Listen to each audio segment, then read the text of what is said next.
Praise to the Most High and happy Sabbath. Before we get started, we're going to do a quick sound check.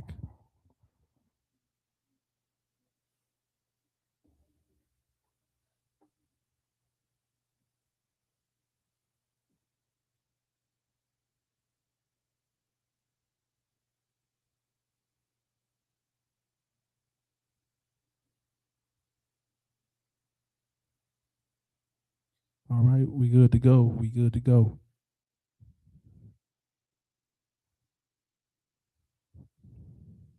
All right, today's class is titled Sibling Rivalry. But before we get into that, let's get the reading of the law. Let's go to Exodus chapter 20. And yeah, Exodus chapter 20 for the reading of the law.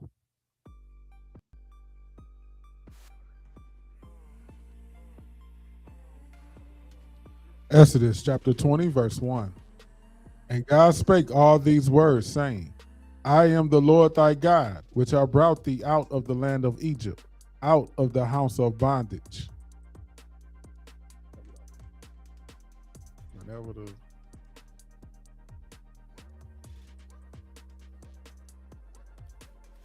Thou shalt have no other gods before me. Thou shalt not make unto thee any graven image, or any likeness, or anything that is in the heaven above, or that is in the earth beneath, or that is in the water under the earth. Thou shalt not bow down thyself to them, nor serve them. For I am the Lord thy God, am a jealous God, visiting the iniquity of the fathers upon the children unto the third and fourth generation of them that hate me, and showing mercies unto thousands of them that love me and keep my commandments. Thou shalt not take the Lord of thy God, thou shalt not take the name of the Lord thy God in vain, for the Lord will not hold him guiltless that taketh his name in vain. Remember the Sabbath day to keep it holy. 6 days shalt thou labor and do all thy work. But the 7th day is the Sabbath of the Lord thy God. In it thou shalt not do any work, thou, nor thy son, nor thy daughter, thy manservant, nor thy maidservant, nor thy cattle, nor thy stranger that is within thy gates. For in 6 days the Lord made heaven and earth, the sea, and all that in them is, and rested the 7th day. Wherefore the Lord blessed the Sabbath day and hallowed it. Honor thy father and thy mother, that thy days may be long upon the land which the Lord thy God giveth thee. Thou shalt not kill. Thou shalt not commit adultery. Thou shalt not steal. Thou shalt not bear false witness against thy neighbor. Thou shalt not covet thy neighbor's house. Thou shalt not covet thy neighbor's wife, nor his manservant, nor his maidservant, nor his ox, nor his ass, nor anything that is thy neighbor's. All praises. Let's get Ecclesiastes 12 and verse 13.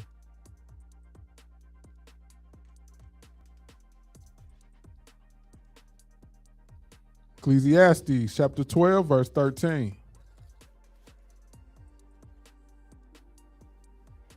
Let us hear the conclusion of the whole matter. Fear God and keep his commandments, for this is the whole duty of man. The whole duty of man is to fear God and keep his commandments. Now, Revelation 14 and 12. Remember, that's the whole duty of man, is to fear God and keep his commandments. That goes for every individual in God's covenant. Go ahead, Ak. Revelation chapter 14, verse 12. Here is the patience of the saints. Here are they that keep the commandments of God and the faith of Jesus. Have the commandments of God and the faith of Christ. That is the patience of the saints. That's the patience of the saints to keep the commandments of God with the faith of Christ. So now, sibling rivalry. Sibling rivalry. That is the class for today. That's what we're going to be talking about. What is sibling rivalry in the Bible? We're going to talk about how it was for our ancestors and what it is for us today. Believe it or not, sibling rivalry in Israel still exists today. amongst our members. We're going to look at what it was for our ancestors. That's what we're going to touch on first. Let's get Galatians 5:19 first.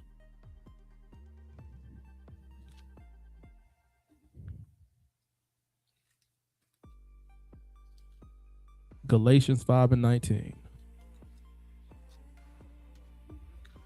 Galatians chapter 5, verse 19.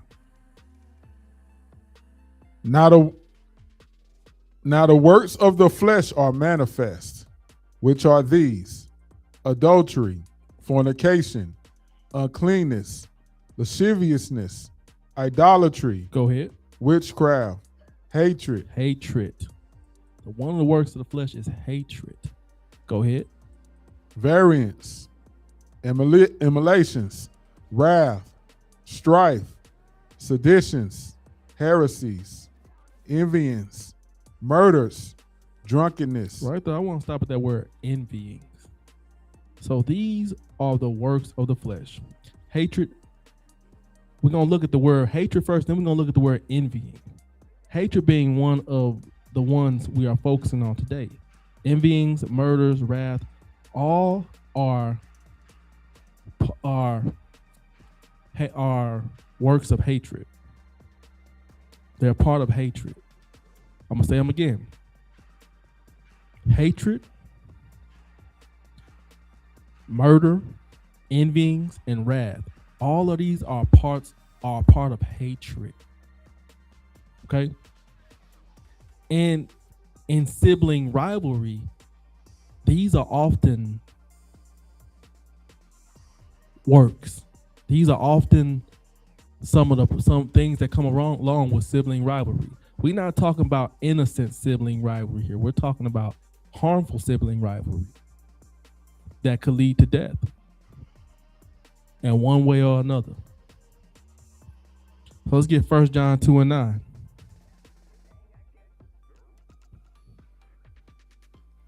First John chapter 2, verse 9. He that saith he is in the light and hateth his brother is in darkness even until now. You may keep the laws, but if there is malice for or in between you and your brother or sister, you are actually in sin and are at risk of destruction. But where would this malice come from? Remember when we talk about the works of the flesh? This is that hatred that you have for your brother or sister in the commandments. You in darkness, even though you keeping the commandments, you in darkness. Where would this malice come from? Let's get our first video clip. What is sibling rivalry really about? Let's get it.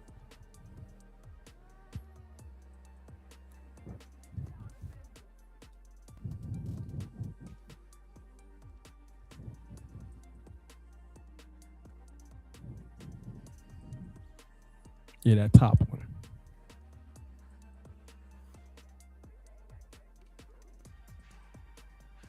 It gave you a bunch of videos, huh? Let's see if I can find the one.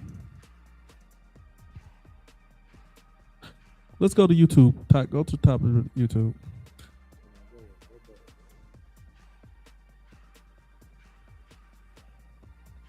Because it should just be a clip. So let's break down what sibling rivalry is really about and what... Make sure it's sharing out. Let's pay attention to what she says, okay? So y'all, we're going to talk about sibling rivalry. So let's break down what sibling rivalry is really about and what sibling rivalry is not about. Because I know for me, when I see my kids arguing, the first thing I think about is the least generous interpretation. My kids are arguing, they don't appreciate me. They are selfish. They are never going to get along or just more. Now, the first thing she's talking about from a parent's perspective, right? That's the first thing she's going over from a parent's perspective. But then she's going to go into where it really comes from. Because remember, when the Most High is dealing with us as his children, he's that parent. And he's looking at us. When we are at each other's throats, the Most High, being the Father, he got it down pat. He know how to deal with us. He's sitting back and he's watching us, and he has to know how to deal with us. So it lets you know that when it comes down to it, how we deal with each other. Cause he got it. He knows how to deal with us. But as in us being worldly, us being like lower beings than the Most High, we also have to use his understanding as well with deal with our own children. But look at how she's going about it first, and then look at what she's gonna say. Go ahead. Generally, this is bad behavior. This is bad, annoying behavior. And I know for me, as soon as I see it that way, my kids both become my enemies, and then I intervene as if they are my enemies, which means screaming, random threats I don't even intend to keep. And I'm just kind of adding fuel to the conflict fire. Here's another way to think of it. God, he doesn't intervene that way, because he already has an understanding on why we are arguing, why we are at odds with each other. It's up to us to figure it out. Let it play. About sibling rivalry. Sibling rivalry is actually often about connection and attachment. So often when our kids are kind of doubting their place in the family, or feeling not as confident as they want to, or maybe feeling a little disconnected from us, their sibling starts to look like their enemy, not their teammate. Right. Today's medical-centric topic is... Not this one yet. Go back to that video. Fast forward to the end. So let's break down what sibling rivalry is really about. Not all the way. Go back a little bit. Right there. Listen to sibling starts to look like their enemy, not their teammate. Go back Today's a little more. medical-centric. I'm going to just say what she said. So let's break down what sibling... Right there. Feeling not as confident as they want to, or maybe feeling a little disconnected from us. Their sibling starts to look like their enemy, not their teammate. So this Today's medical-centric. How does that keep happening? Leaders, don't let that play. So let's break down what sibling rivalry is really about, and what sibling... That's all right. Just we can leave this for a second for right now. So it's a connection to the parent. They feel this disconnect, and they look at their sibling as their enemy, probably because it could be for many reasons, but for some reason, they're not getting that same praise from their parent that their sibling is getting. So they're looking at their sibling like, you're my enemy, because our parent seems to like you more, and I can't seem to get what you're getting. Now, is this a good way to be? Is this really helpful? That's what we're going to talk about. Is sibling rivalry comes from feeling less. But just because you feel less, like you're less, does that make you right? Let's look at our ancestors. Don't look at them first, then we're going to look at today.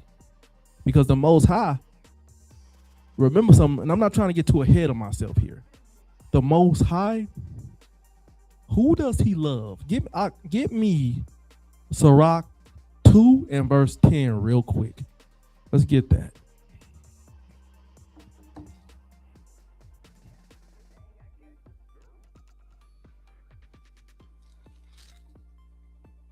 Ecclesiastes chapter 2, verse 10. Look at the generations of old. Now, look at our ancestors and pay attention to something. One big factor. Go ahead. And see, did ever any trust in the Lord and was confounded? Did he ever confound anyone that trusted in him? Meaning, lived for him, called on him, believed on him for everything. Did he ever forsake that being? Go ahead, Ak. Or did any abide in his fear and was forsaken? Oh, you see that? Did any abide in his fear? To not abide in his fear means what? It meaning you don't fear him, right? You don't trust him. You don't believe him. But if those who do abide in his fear, trust him and believe him, He never forsake them. See, understand something. We can look at another video. You can go back to the videos. Understand something. That feeling when it comes to sibling rivalry, that bring out that discourse for your brother or your sister, like you don't like them because of the attention they may receive. Is it really on them or is it on you? When it comes to the Most High, that's what we gotta look at. So now let's get the video. We're gonna let this one play. Then we're gonna come back and play it again. But we're gonna let it play out. So Today's medical-centric topic is Give Peace a Chance. Sibling Rivalry, Causes and Solutions. From shouting matches over toys to silent wars over parental attention, sibling rivalry is a common part of growing up, but it can be exhausting for parents. While some conflict is normal and even healthy, constant rivalry can strain family dynamics and affect long-term relationships. Understanding the root causes and knowing how to handle these squabbles can help bring more peace and quiet to your home. 1. What causes sibling rivalry? 1. Competition for attention.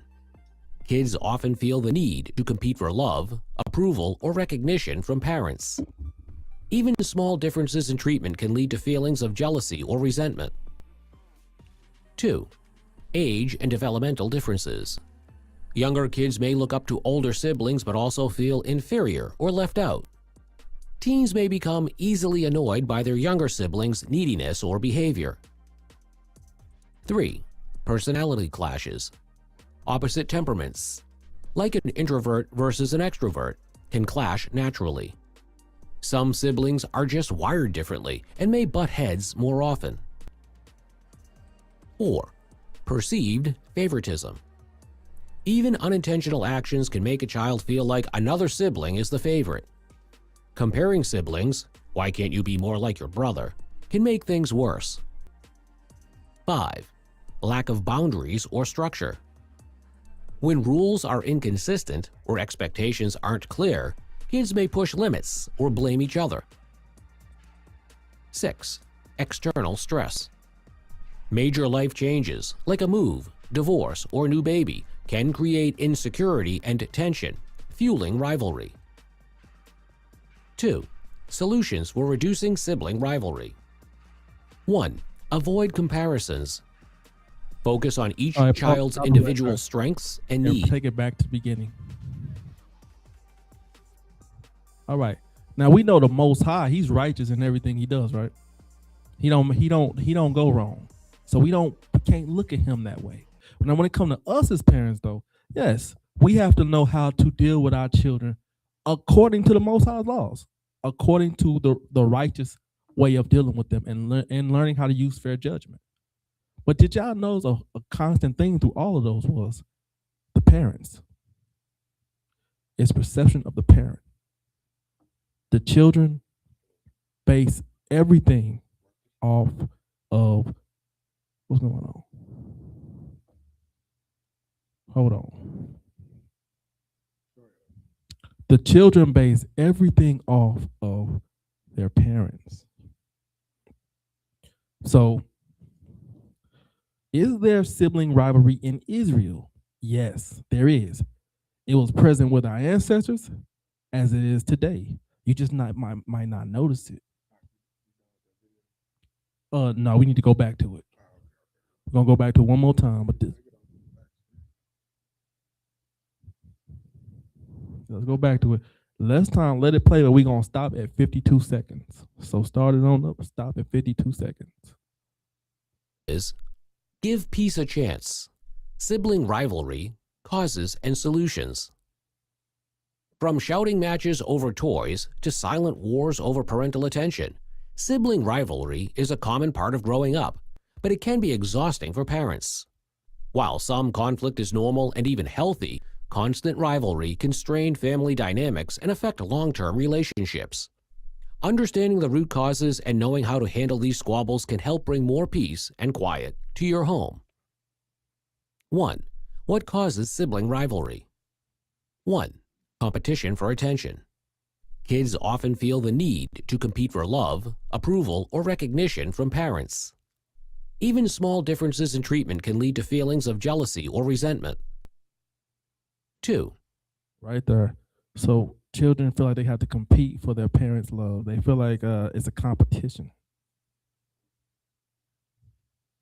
This is the thing about this class is, y'all, we're gonna read through the scriptures and see how sibling rivalry is in Israel.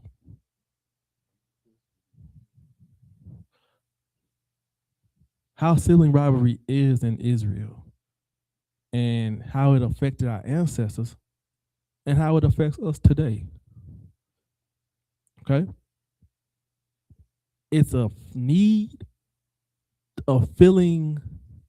What it sound like for real when you look at it is personal feelings. And those personal feelings get in the way of growth. So let's go ahead and get to it. Go to Genesis 4 and let's start at 3. Let's get Genesis 4 and verse 3. Genesis chapter 4, verse 3.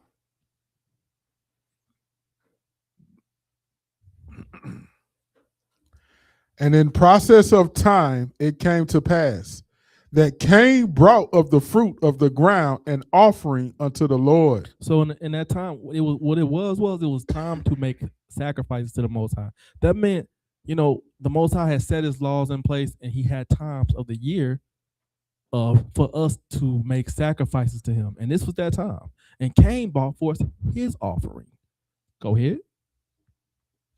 But unto Cain, verse 4, and Abel he also brought of the firstlings of his flock and of the fat thereof.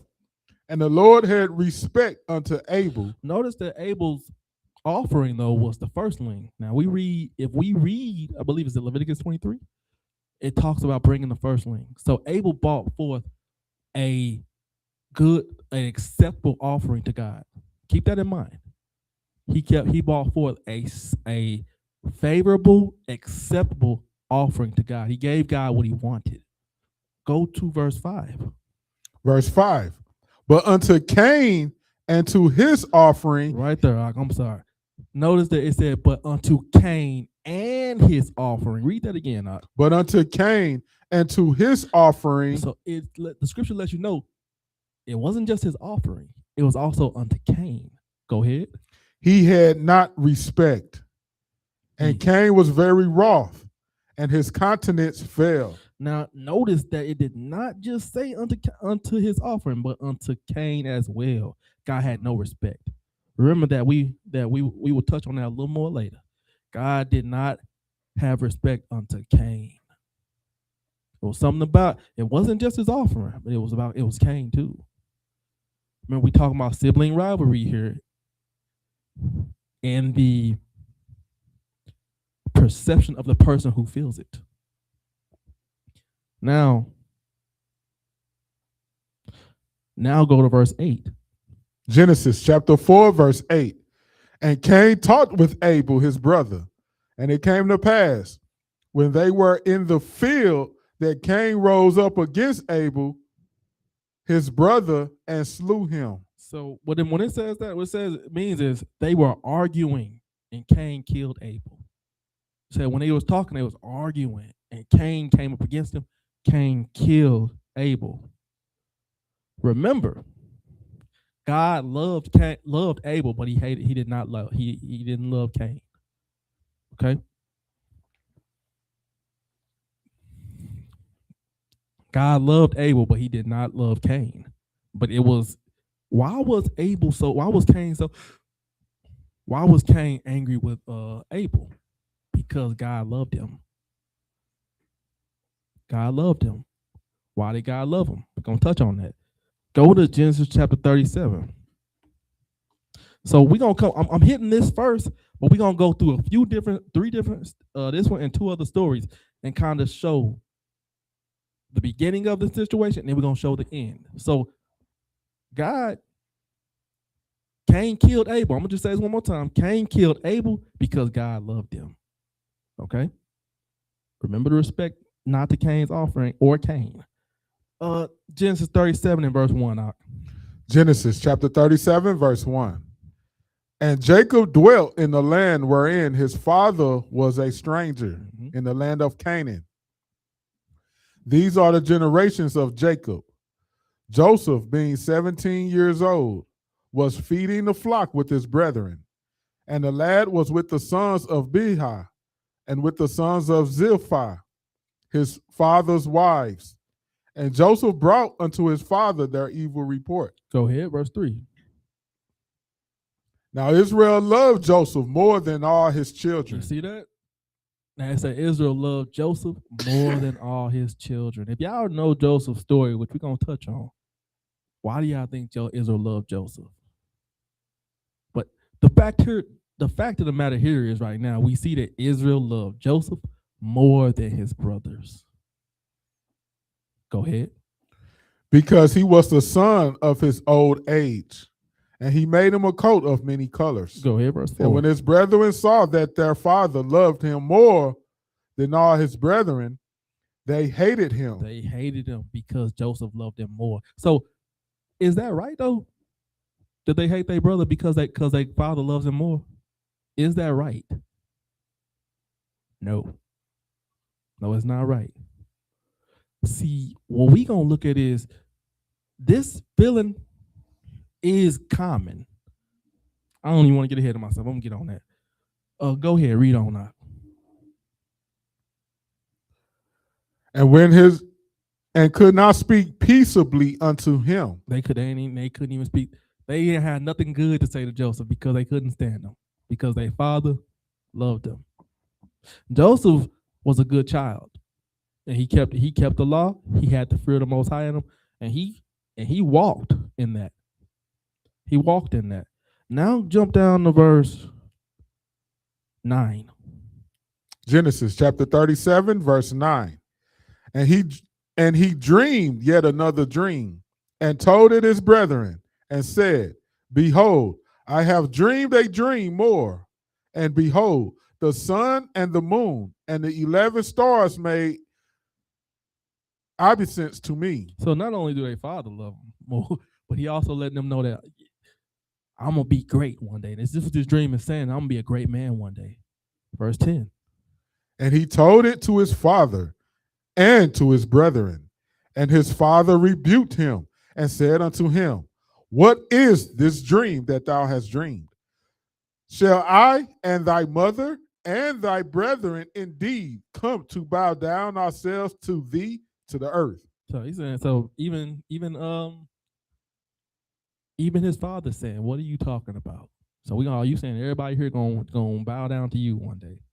Go ahead. And his brethren envied him, but his father observed the same. So his father observed the same. I mean, he meditated on it. But his brothers, they envy him. They like, what? We're gonna look at that word envy in a minute. But jump down to verse 18. Genesis chapter 37, verse 18. And when they saw him afar off, even before he came near unto them, they conspired against him to slay him. So now, see how bad sibling rivalry could be? Because it said they envied him, which I'm going to get the definition for that word in a minute. But now they talking about killing their own brother because of how favored he is.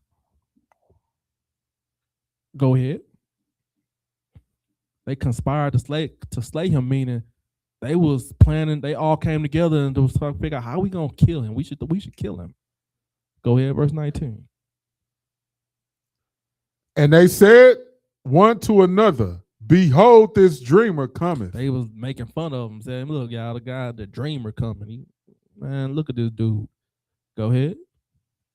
Come now, therefore, and let us slay him, and cast him into some pit, and we will say, Some evil beasts have devoured him, and we shall see what will become of his dreams. It's crazy to think that brothers could talk like that about their own brother. Huh?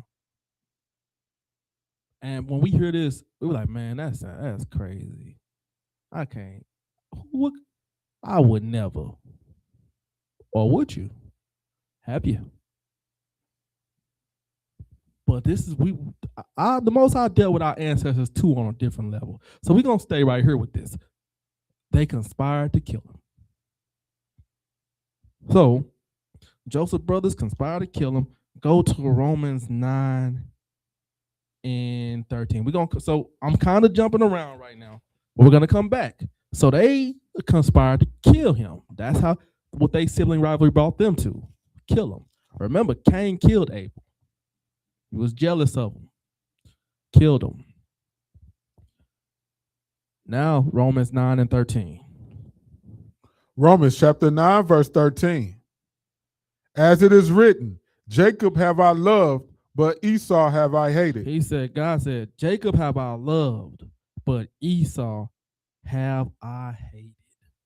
When we read these scriptures, we got to look deeper into what's being said. Read that one more time. As it is written, Jacob have I loved, but Esau have I hated. God said, I love Jacob, but I hate Esau. There's a reason God hates Esau, believe it or not. Go read Malachi 1.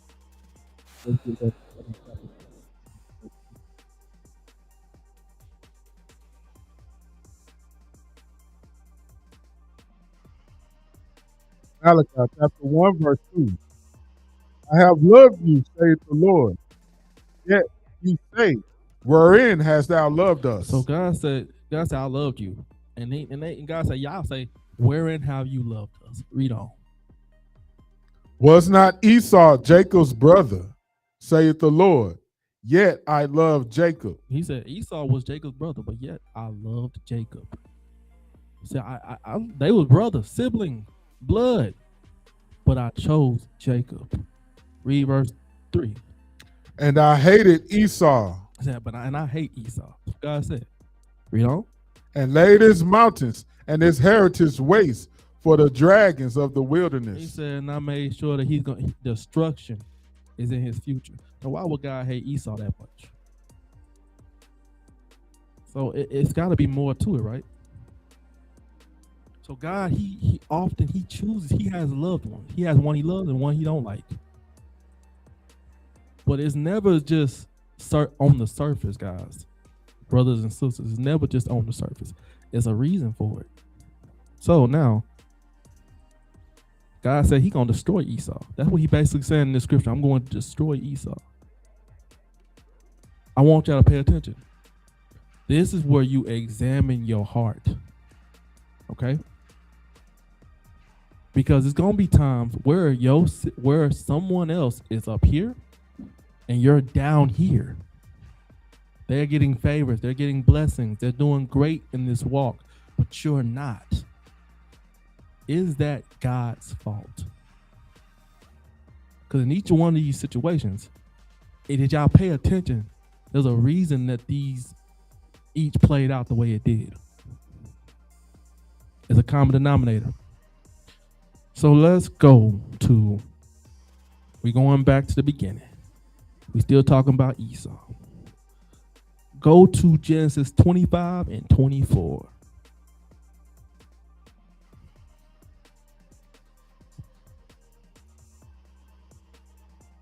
Genesis chapter 25, verse 24. And when her days to be delivered were fulfilled, behold, there were twins in her womb. There were twins in her womb. This is talking about their mother. There were twins in her womb. Go ahead. And the first came out red all over like a hairy garment, and they called his name Esau. So this is the mother of Jacob and Esau. They came. Esau came out first. He was red and hairy all over. Go ahead. And after that came his brother out, and his hand took hold on Esau's heel. So when they came out, Jacob's hand was on Esau's heel. He was holding on to him as Esau was being pulled out. He was being Or he trying to pull him back in, or I think just holding on to him. But he was holding on to his heel. Go ahead. And his name was called Jacob. And Isaac was 80 years old when she bare them. Verse 27. And the boys grew, and Esau was a cunning hunter. So as they grew up, Esau, he became a cunning hunter, meaning he was a man of the wilderness. He could go out, hunt. He knew how to live off the land. Go ahead. A man of the field. And Jacob was a plain man dwelling in tents. Jacob was more of an indoors type. Nope. He dwelled in the tent. More in the house, more of a builder in the home. Go ahead. And Isaac loved Esau because he did eat of his venison, but Rebekah loved Jacob. Now here's the thing about this story is a little different. Isaac loved Esau. Esau was his favorite. That's their father. So this one is a little deeper than the other two. Isaac, he loves Esau. Rebekah loves Jacob. You know, fathers, sons, they want that father love. You know, that's to be, not saying that ain't nothing wrong with the mother's love. Nothing wrong with the mother's love. But to be the apple of your father's eye is a big deal. So Esau had that. What was his problem? Let's see. Read on. And Jacob sowed pottage, and Esau came from the field and was faint. And Esau said to Jacob, feed me, I pray thee, with that same red pottage. Pay attention here. Go ahead. For I am faint. Therefore was his name called Edom. Go ahead. And Jacob said, sell me this day thy birthright. Now let me look at it. He said, Jacob said, if you want to eat now, sell me your birthright. I'm going to hold it right here. Let's go look up that word birthright, because you can Google it. Let's Google that word birthright. Let's see what a birthright is.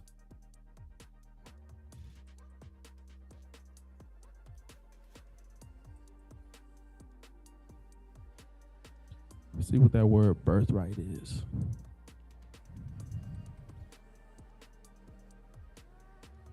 All right, B-R-I-T-H. There you go, right there, birthright.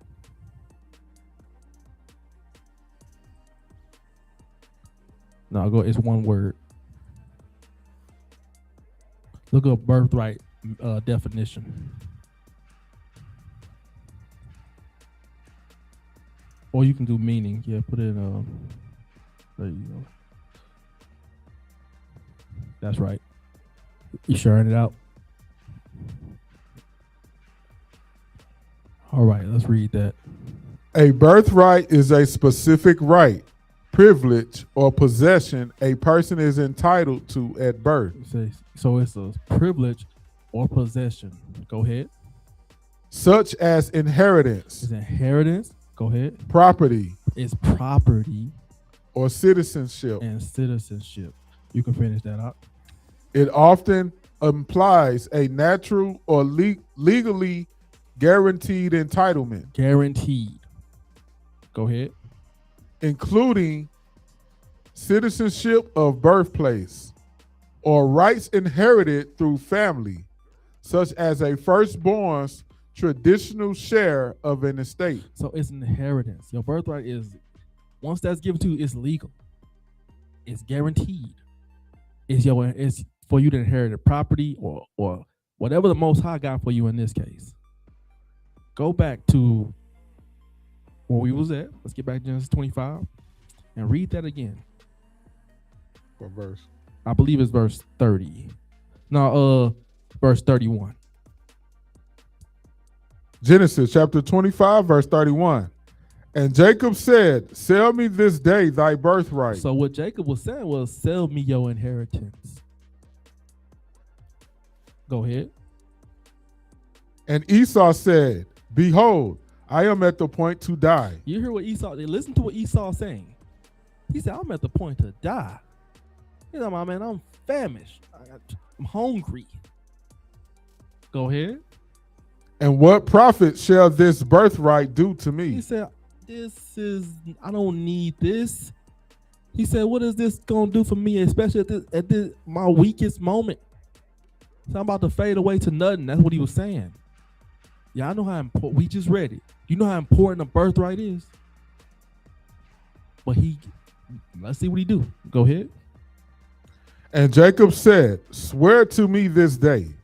And he sware unto him. So Jacob told him, swear to him, and Esau did it. What does that sound like? Your heart, don't it? It sounds like your heart. Like, this is Esau swore to him. That shows what his kind of heart he had, guys. It shows what kind of heart he had.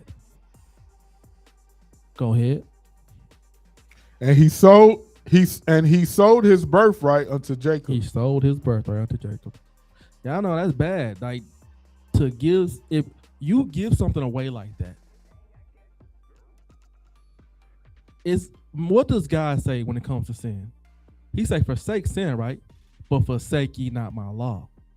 He's saying, when you forsake something, when you give it away, it means you're parting with it. You're okay with parting with it. You don't want it anymore. But the one thing you cannot do that with is God's law. So for him forsaking his birthright, he casting it off. He's saying I'm okay with parting with this. Read verse 34. Then Jacob gave Esau bread and pottage of lentils, and he did eat and drink, and rose up and went his way. Thus Esau despised his birthright. See that? So forsake means to despise, right?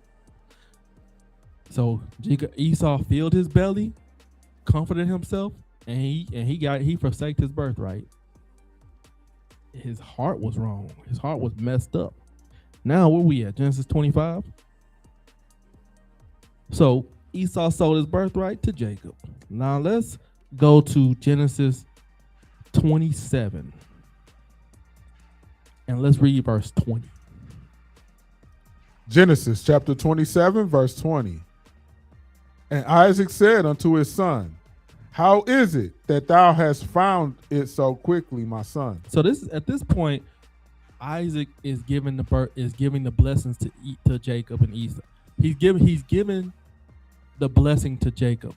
What he thinks is Esau. Okay, there's a whole part that I didn't read that y'all go back and look at that where they devised a plan for Jacob to get the birthright. Now, always remember though, I'm gonna just say this: Esau gave his birthright away, so Jacob is not wrong here.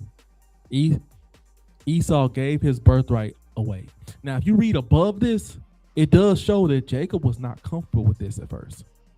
He wasn't comfortable with doing this to Isaac, showing his heart, how his heart was made up. Okay? Read on. And he said, because the Lord thy God brought it to me. Verse 21. And Isaac said unto Jacob, come near, I pray thee. Oh, I'm sorry, not 21. Let's jump to verse 26. Verse 26.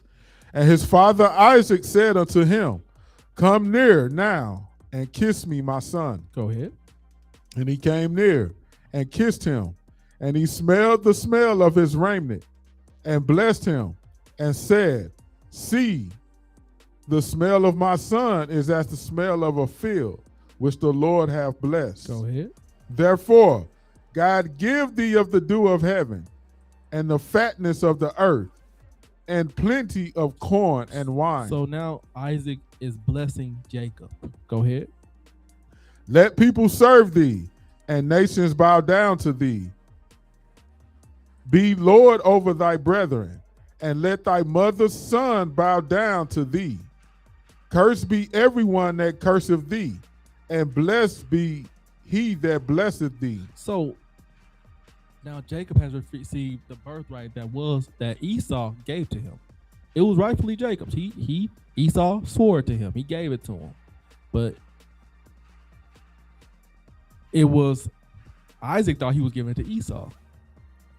Now this is all in the Most High's design. Don't worry about it. Was that verse 29? Yeah. Let's go to verse 37. Verse 37. And Isaac answered and said unto Esau, Behold, I have made him thy Lord. So now at this point, Esau, he done came in and he like, wait a minute. Father, did you give my birthright away?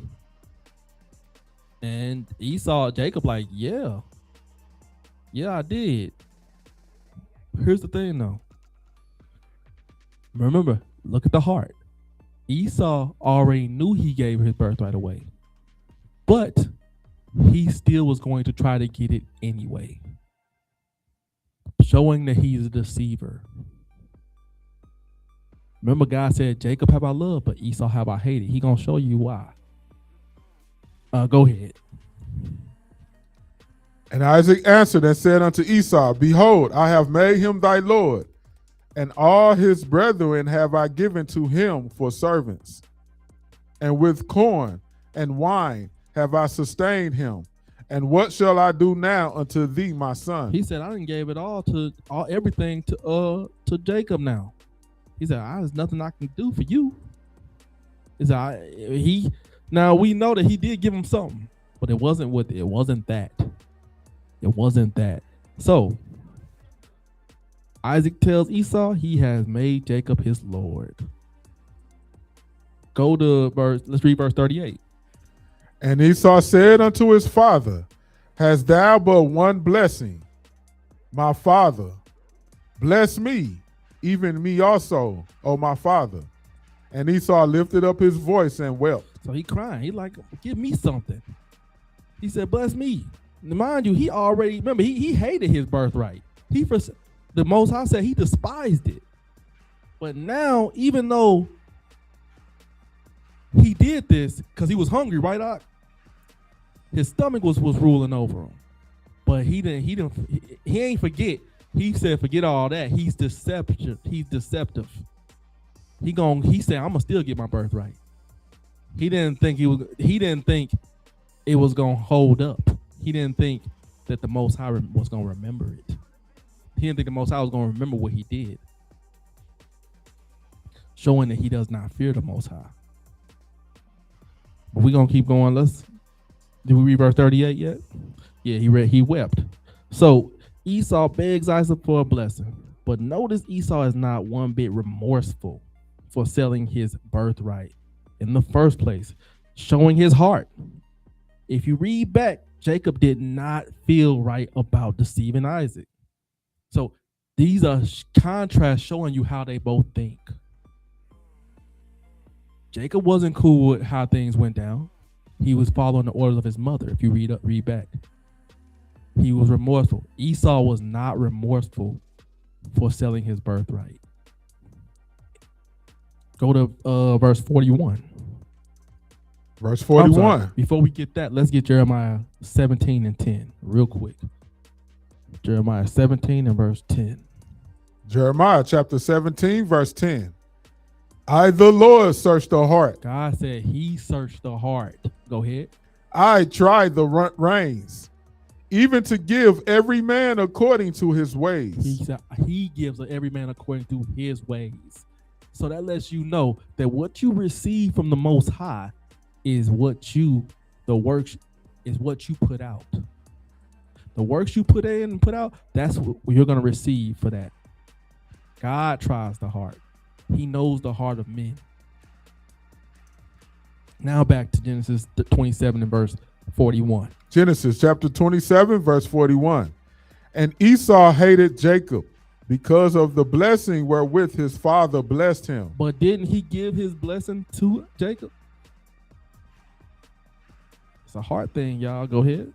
And Esau said in his heart, the days of mourning for my father are at hand. So Esau said in his heart, I'm going to mourn for my father. But we're going to look at what else he said. Go ahead. Then when I slay my brother Jacob. Then I'm going to kill Jacob. He said, what that mean? He swore that he going to kill Jacob. That's not just, I'm going to kill him one day. I'm going to show you what it's saying. So he said, I'm going to kill Jacob. Now, We're going to lead this again. We're going to come back to it. Esau, he swore to kill Jacob. So I'm going to kill him. Take him out. Let's go. Let's look back to see the outcome of these situations and look in depth. Let's look in depth. Let's start back with Cain again. Go to Genesis 4 and 5. Let's start back with Cain. Genesis chapter 4, verse 5.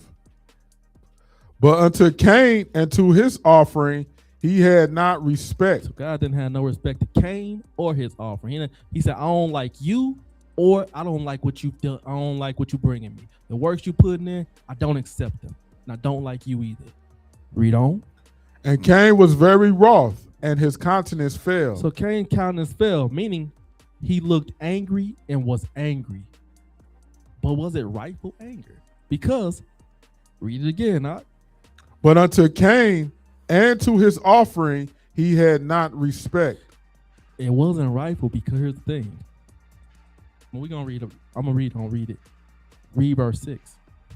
And the Lord said unto Cain, why art thou wroth? Come on, we're bringing it back to the point now, y'all. He said, why are you wroth? So God said, why are you wroth? Brothers, young people, listen.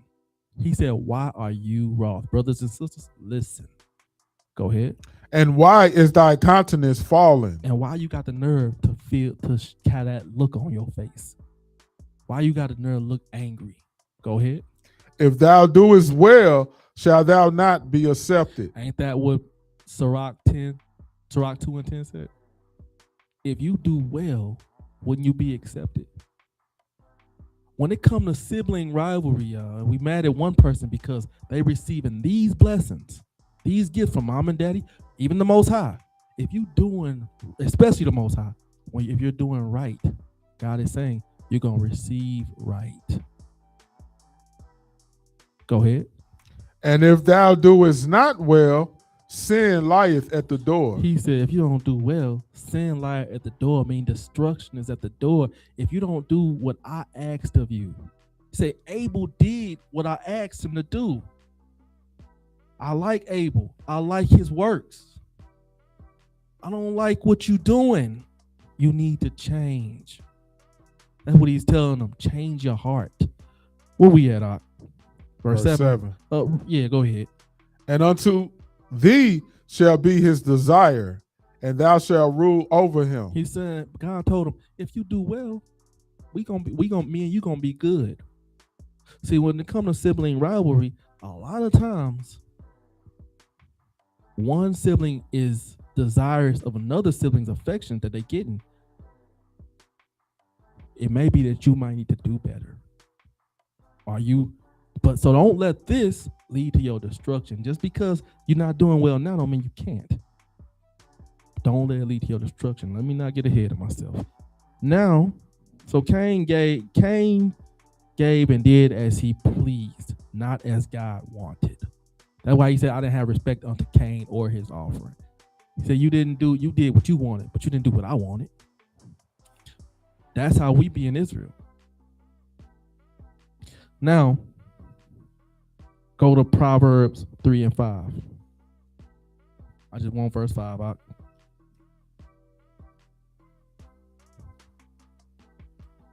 Proverbs chapter 3, verse 5.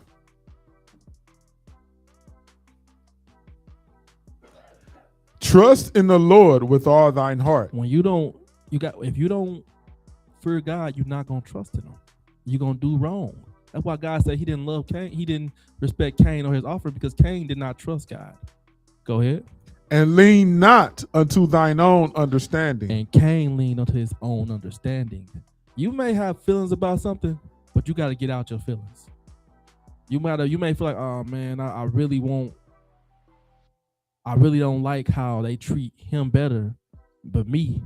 Now there are some cases where parents can be unfair, but always examine yourself and make sure you're doing right. Okay? As long as you're doing right, you will find favor from the Most High. Now let's go to 1 John 3 and 12.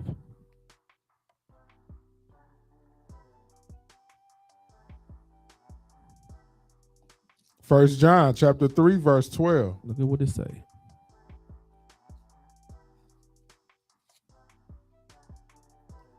Not as Cain, who was of that wicked one. Cain was of that wicked one. He had that wicked spirit.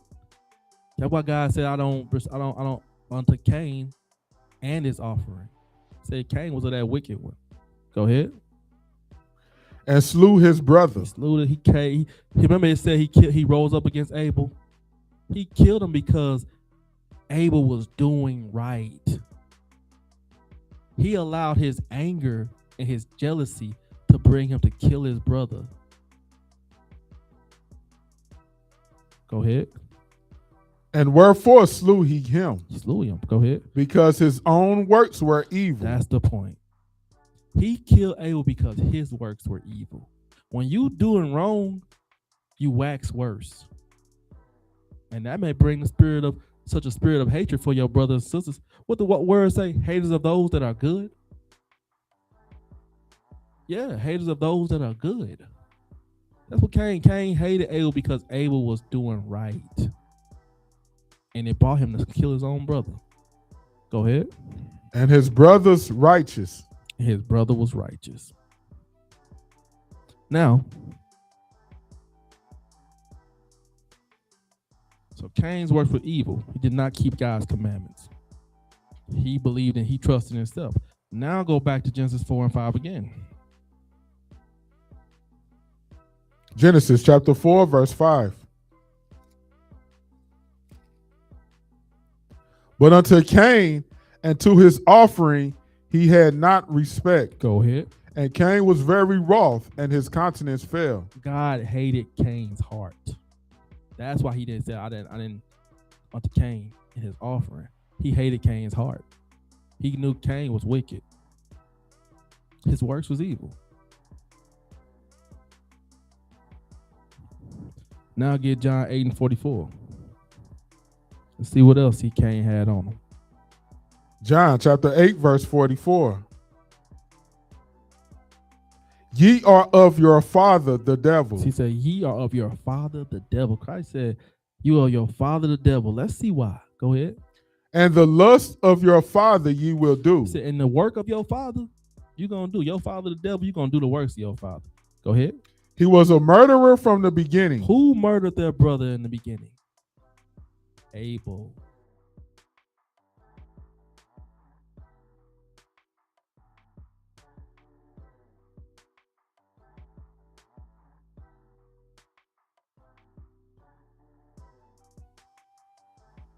And abode not in the truth. He was not in the truth. Go ahead. Because there is no truth in him. Because there was no truth in him. There's no truth in him. So this is, real quick, this is self-examination. So you gotta ask ourselves, is the devil our father? Because you can't act off emotion. Cain was being emotional. He knew his works wasn't right. Instead of getting himself together, what'd he do? He met with his brother, argued with him, and killed him. Instead of changing his ways. Go ahead. When he speaketh a lie, he speaketh of his own. When he speaketh a lie, he speaketh of his own. Go ahead. For he is a liar and the father of it. He is a liar and the father of it. It's talking about Satan, the devil. But Cain had that spirit on him. Because if he had a right spirit in him, instead of being mad at Abel for doing right, he would have got right. As long as you're breathing, there's still a chance to change that. So when it comes to sibling rivalry, we got to ask ourselves, am I doing right? Yeah, they done bought, they bought Chauncey a car, but he younger than me. Why they won't buy me no car? Well, are you good with cars? What happened last? Had they ever tried? Are you responsible? It comes to self-examination is what I'm saying. Chauncey probably doing really good, doing great for himself. He respectful. They can trust him. Can they trust you? That's what it is. Now let's get another one. Now let's go back to, let's go to Genesis 4 and 9. So Cain, He said he was there's no truth in him. There's no truth in him. Go back to Genesis 4 and 9. Genesis chapter 4, verse 9. And the Lord said unto Cain, where is Abel thy brother? So now look, God said, where is Abel? Now we get into it. Where is Abel? Go ahead. And he said, I know not. Am I my brother's keeper? He said, I know not. Am I my brother's keeper? So Cain lied. It's a liar.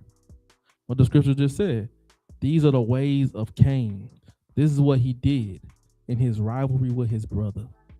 Instead of correcting himself, he slayed him. Y'all pay attention because it can happen to you. One is doing right, and that's why I got some more. We're gonna stay with our ancestors for a minute, but at the back end of the class, I'm gonna show you how it's in us today as a people. So he slayed his brother because his brother was doing right and he wasn't. Now let's go back to Joseph. Go to Genesis 37 and 11. Because this is a two-way street here, right? Genesis 37 and verse 11. Genesis chapter 37, verse 11. And his brethren envied him, and his father observed the same. So his brothers envied him.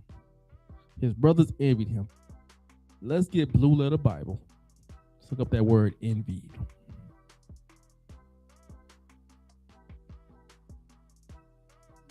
Go to the, yeah, there you go.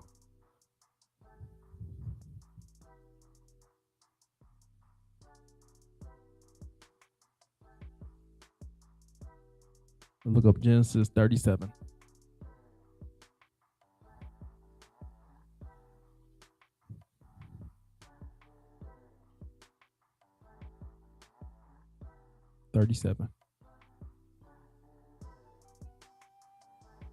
You don't gotta put the verse in, just put 37. To hit Strong's. Go back up and check the box Strong's. Go down to verse 11. And we're looking at that word envy. Should be that one right there. Exit that. Go back, click on the numbers next to it. Go up. Go up right there. Click that.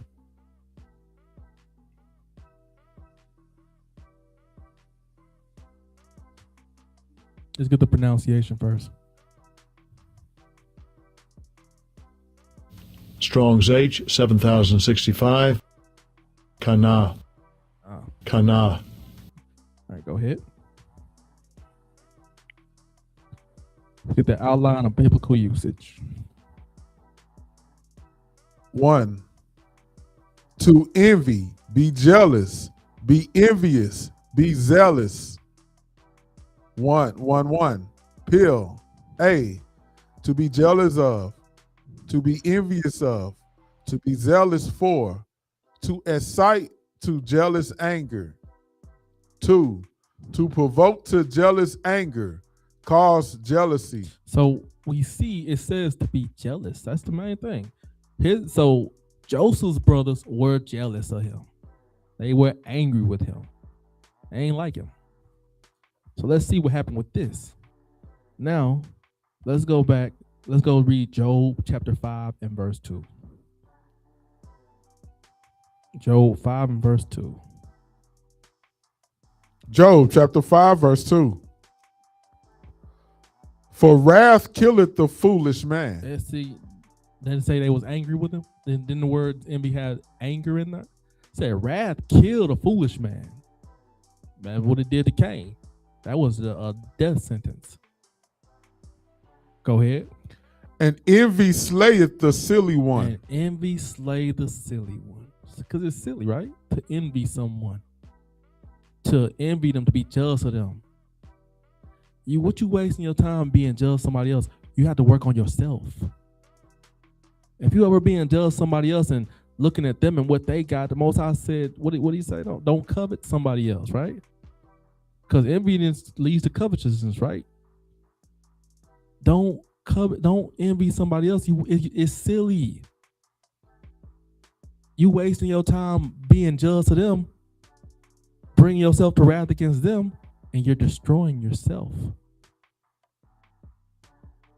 You're putting a spirit on yourself that could destroy you. Let's read on. Let's look at our ancestors. Get verse 12. Job chapter 5, verse 12. My bad, Doc. Genesis 37 and 12. That's my fault. Genesis 37 and verse 12.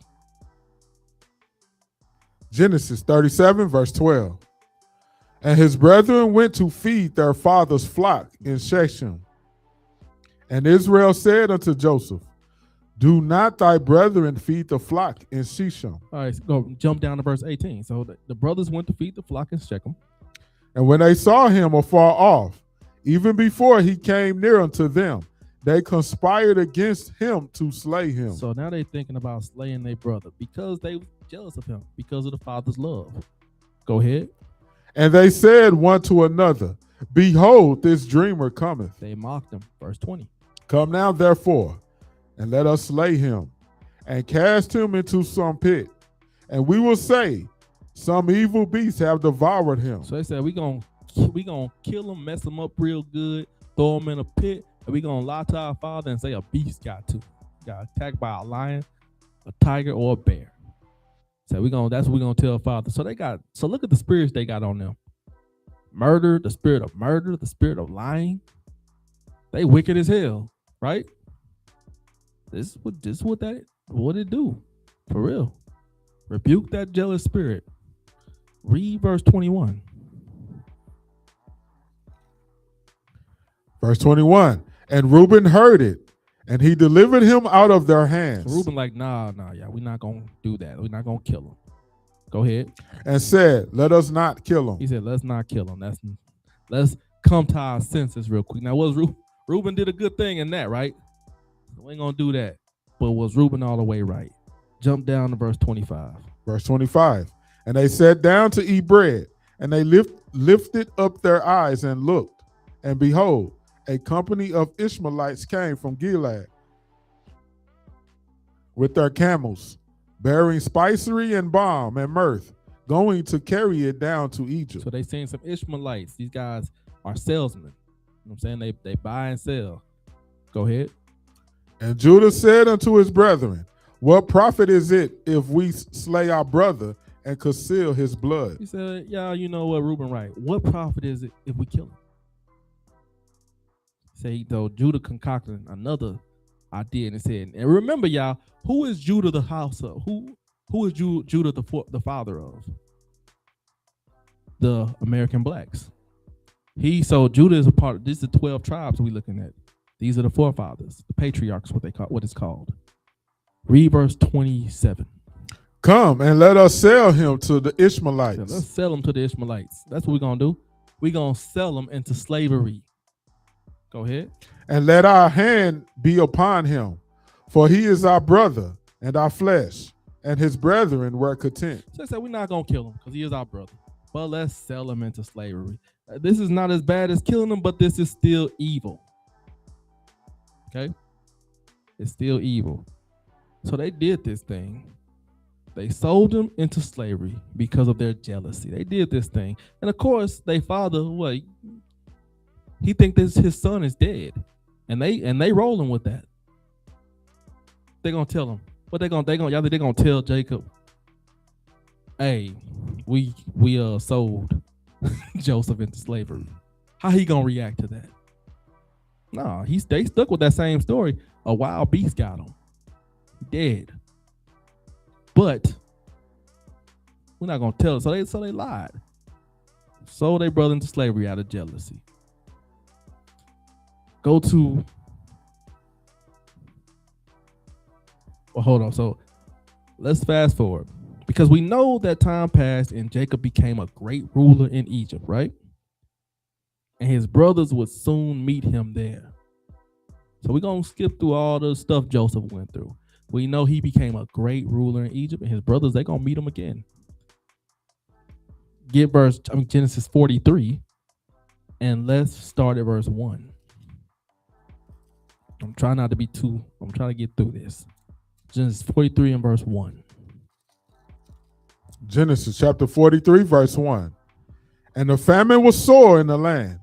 And it came to pass, when they had eaten up the corn which they had brought out of Egypt, their father said unto them, Go again, buy us a little food. So they had went to Egypt because in their land there was a great famine. So his brothers, this years later, y'all, this some years that went by, and the land they were dwelling in, there was a great famine. So they had to go to Egypt to get their food. So they had went, got some food, came back, and their father said, Go back and get some more. We need more food. Go ahead. And Judah spake unto him, saying, The man did solemnly protest unto us, saying, Ye shall not see my face, except your brother be with you. Okay, so let me explain this. He told, what Judah is telling Jacob is, when we went there last time, the leader there, he told us, you can't come back unless you bring your brother with you. Joseph is that ruler. He's that man there. He was the one, he told him, you can't come back here unless you bring your brother with him, referring either to Benjamin or himself. He wanted to see who his brothers had become in the time that he had been gone. Remember this, as we read on. Joseph is not angry either. Joseph could have had malice for them, but he didn't. I'm gonna get into that though. I don't want to jump ahead. So Joseph said, Judah said, hey, we can't go back unless we take our brother with us. Read on. If thou wilt send our brother with us, we will go down and buy thee food. So Judah saying, if you send our little brother with us, we can go get the food, but we can't go without. Go ahead. But if thou wilt not send him, we will not go down. There you go. He said, we can't do it. Dude told us not to come back. Go ahead. For the man said unto us, Ye shall not see my face, except your brother be with you. So he explained this to Jacob. Go ahead, verse 6. And Israel said, Wherefore dealt ye so ill with me, as to tell the man whether ye had yet a brother? He said, why are you dealing with me like this? Why you tell that man you had a brother? Go ahead. And they said, The man asked us straightly of our state. He said, the man asked us. Go ahead. And of our kindred, saying, Is your father yet alive? Have ye another brother? And we told him according to the tenure of these words. Could we certainly know that we would say, Bring your brother down? He said, the man asked us. We didn't know that he was going to ask him to bring our brother down. He just asked us who, is our father alive? Did we got another brother? We didn't know. We didn't realize we both say no. So, sorry, Dad. Read verse 8. And Judah said unto Israel, his father, Send a lad with me, and we will arise and go, that we may live and not die, both we and thou, and also our little ones. They said, just let us take them. We're going to look after them. Make sure that ain't nobody, that nobody die, us and our families. Go over to verse 16. Verse 16. And when Joseph saw Benjamin with them, he said to the ruler of his house, Bring these men home and slay and make ready, for these men shall dine with me at noon. So Joseph, when they came, they brought their brother with them. Joseph said, Go kill us a lamb, a goat, or something, and I'm gonna feast with these men, his brothers. Go ahead. And the man did as Joseph bade, and the man brought the men into Joseph's house. So the men, they came to eat with Joseph in his house. Go ahead. And the men were afraid because they were brought into Joseph's house. And they said, Because of the money that was returned in our sacks at the first time, are we brought in? They thinking, oh man, he about to bring us into his house because because of the money that we got in our sacks. Like, you think we stole it or something. Go ahead. That he may seek occasion against us and fall upon us and take us for bondmen and our asses. He said he's going to take us for bondmen. Because he think we done sold from him. Go ahead. And they came near to the steward of Joseph's house, and they communed with him at the door of the house. Jump over to verse 29. Verse 29. And he lifted up his eyes and saw his brother Benjamin. So at this point now, Joseph, he sees his little brother Benjamin, which had been born in the time Joseph had been gone, sold off into slavery. So he sees his little brother Benjamin, who they brought with him. Go ahead. His mother's son, and said, Is this your younger brother, of whom ye spake unto me? He said, Is this the brother y'all was talking to me about? I asked y'all not to come here without? Go ahead. And he said, God be gracious unto thee, my son. Go verse 30. And Joseph made haste, for his bowels did yearn upon his brother. So Joseph, he feeling some kind of way about this. He kind of taken back by seeing his brothers and his little brother that he didn't even know existed. So he like, okay, go ahead. And Joseph made haste, for his bowels did yearn upon his brother, and he sought where to weep, and he entered into his chamber and wept there. So this is how Joseph is feeling after all this. He got sold into slavery years ago, and now he's seeing his brother and his little brother again, and he had to pull himself together. He went to his chambers and he cried. He cried. He couldn't believe it. Like, this is my little brother. That's my brothers and my little brother. He in his room crying. Go ahead. Verse 30. And he washed his face and went out and refrained himself and said, So go ahead. Set on bread. So he got himself together, came back out. He said, let's prepare the plates. So now, remember, Joseph could have held malice for his brothers, but he did not. He didn't hold malice for them. Let's go to Ephesians 4 and 31. I just want 31.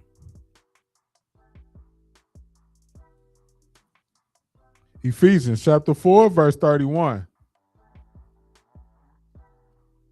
Let all bitterness and wrath and anger and clamor and evil speaking be put away from you with all malice. So Joseph, Joseph, y'all don't know, Joseph feared the Most High.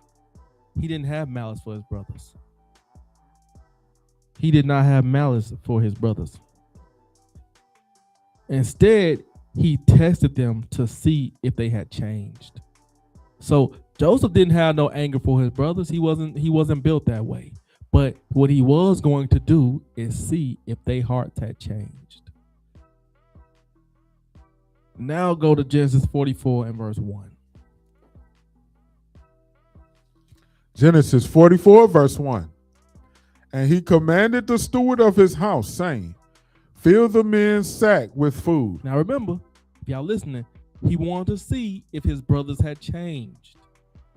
So now he finna test them. Go ahead.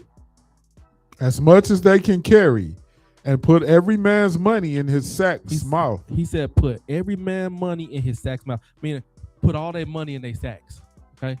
In the side of their pouch. Get them right. Go ahead, verse 2. And put my cup, the silver cup, in the sack's mouth of the youngest. So now he said, put my cup. This is something that belonged to me. It's a great treasure. He said, put that in the youngest one's sack. And he's not supposed to have that. He said, put it in Benjamin's sack. Go ahead. And his corn money. And he did according to the word that Joseph had spoken. So now, remember, Joseph is the king here. He's ruler, so ain't everything good. But he about to test his brothers to see how they moved that 9 days. Jump down to verse 4. And when they were going out of the city, and not yet far off, Joseph said unto his steward, Up, follow after the men. So he said, go follow them. Because now he told his steward, which is steward, if y'all don't know, is his right-hand man. He said, go follow them. Go ahead. And when thou doest overtake them, say unto them, Wherefore have ye rewarded evil for good? He said, when you get to them, stop them and say to them, I brought y'all into my house. and y'all stole from me. I treated you with kindness, and you stole from me. Read on. Well, hold on. My bad. Yeah, read on. Is not this it in which my Lord drinketh, and whereby indeed he divineth? And ye have done evil in so doing. So he said, y'all done evil against my Lord. So this is what the steward is supposed to say to the brothers in Benjamin. Go ahead. And he overtook them, and he spake unto them these same words. So he got to him, and he spoke. He did what Joseph asked. Go ahead. And they said unto him, wherefore saith my Lord these words? God forbid that thy servants should do according to this thing. So like, why you? What you mean? We wouldn't do what you taught. We didn't steal from you. We ain't did nothing. Go ahead. And when they behold the money which we found in our sacks, mouse, we brought again unto thee out of the land of Canaan. How then should we steal out of thy Lord's house, silver or gold? It said everything we had already had. We said, how could we steal from our Lord's house? Because back then they calling Joseph their Lord because he's a ruler. But they saying we wouldn't steal from him. So this is showing that they have changed. Well, let's see. Let's read on. Verse 9. With whomsoever of thy servants it be found, both let them die. And we also will be my Lord's bondmen. Y'all hear that?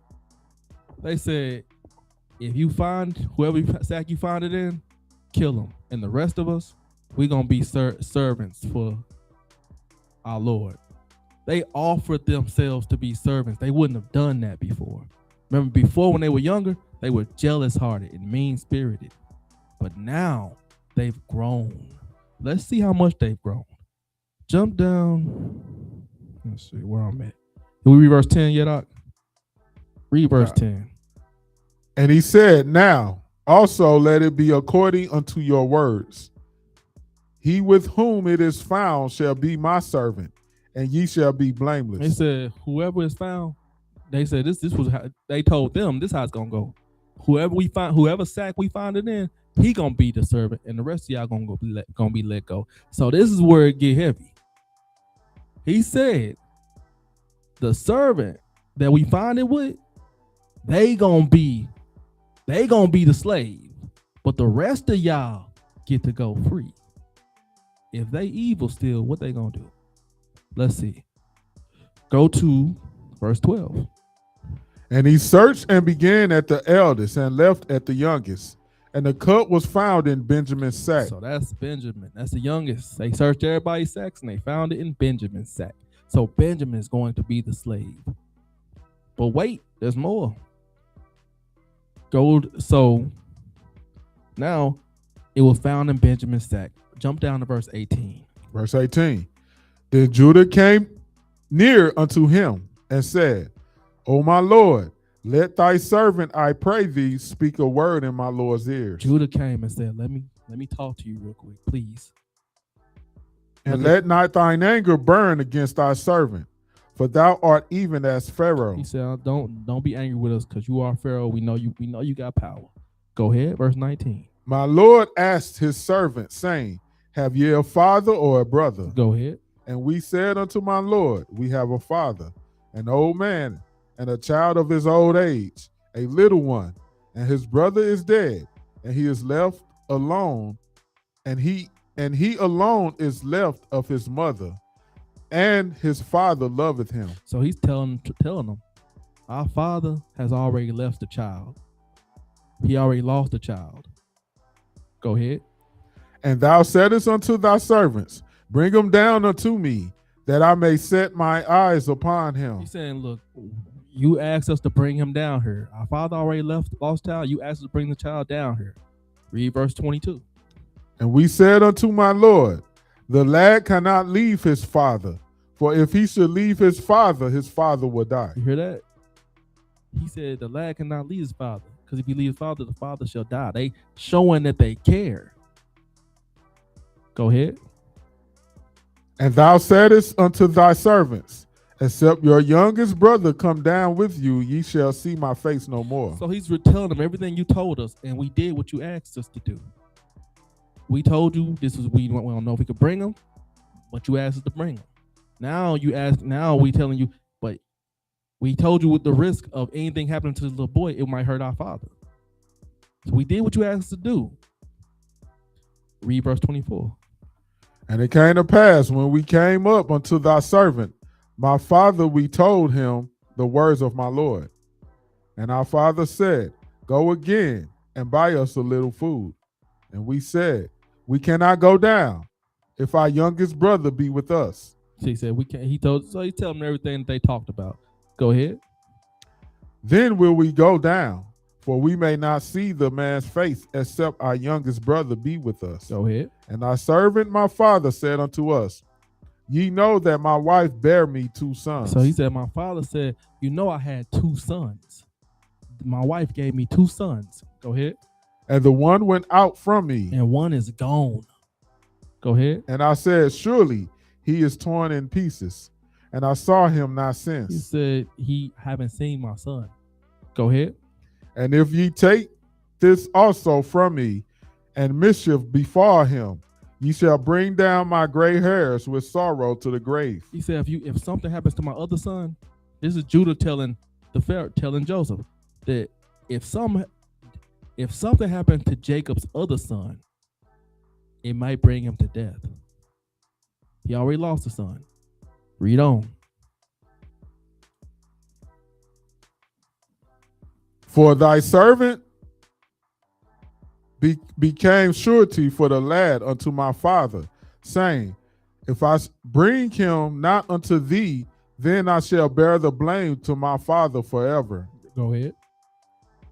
Now therefore I pray thee, let thy servant abide instead of the lad, a bondman to my Lord. So he said, instead of him, take me. What verse is that up? 33. So he said, instead of my brother, my youngest brother, Judah said, instead of my youngest brother, take me. Showing what Joseph wanted to see. If his brothers had changed, and they did. So that point in this one is although you may at first feel inadequate to your sibling, you can change. Don't let your jealousy, which could be rightful, you may feel your feelings could be valid, but don't let that bring you to an evil place.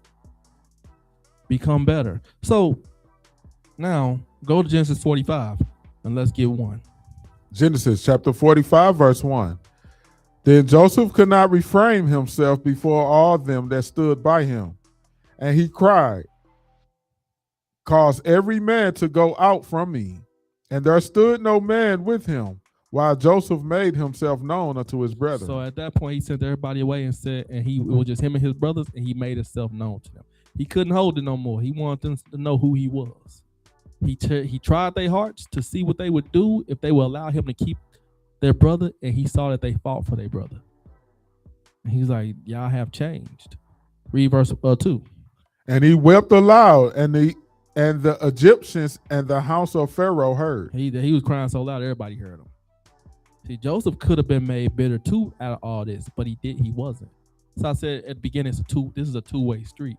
Because while this could have caused problems for both sides, but they changed, and Joseph never went astray. He never allowed his anger to overcome him. Verse 3.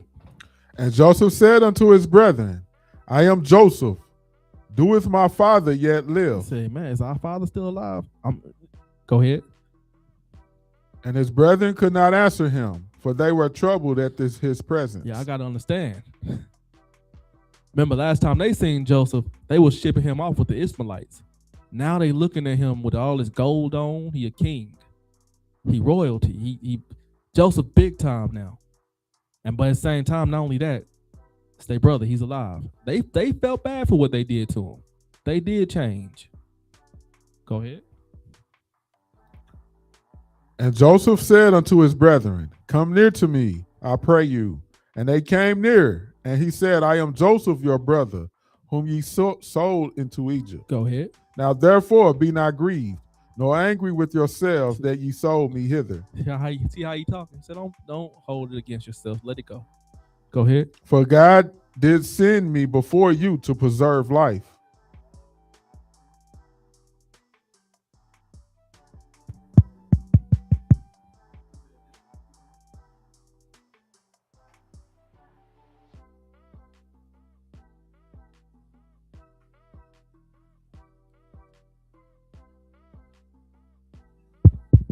He said this is all in God's hand. He said all this was by God's hand. So Joseph knew how to follow the Most High, pay attention to what's going on. Because let me say on this point, he knew how to recognize that the Most High was moving in this situation. If you on the other end of that, you got to that too. You got to recognize that too, that the Most High is moving in the situation. He moving in the situation. So if you're that brother or sister that feels that loneliness, the Most High is dealing with you. He's trying your heart. See what you will do with your feelings. Let's get some more.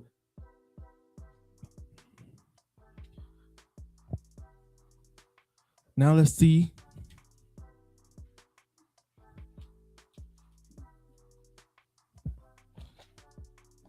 So now let's see the outcome of the transgression of the patriarchs. Because even though Joseph forgave them, God forgave them too.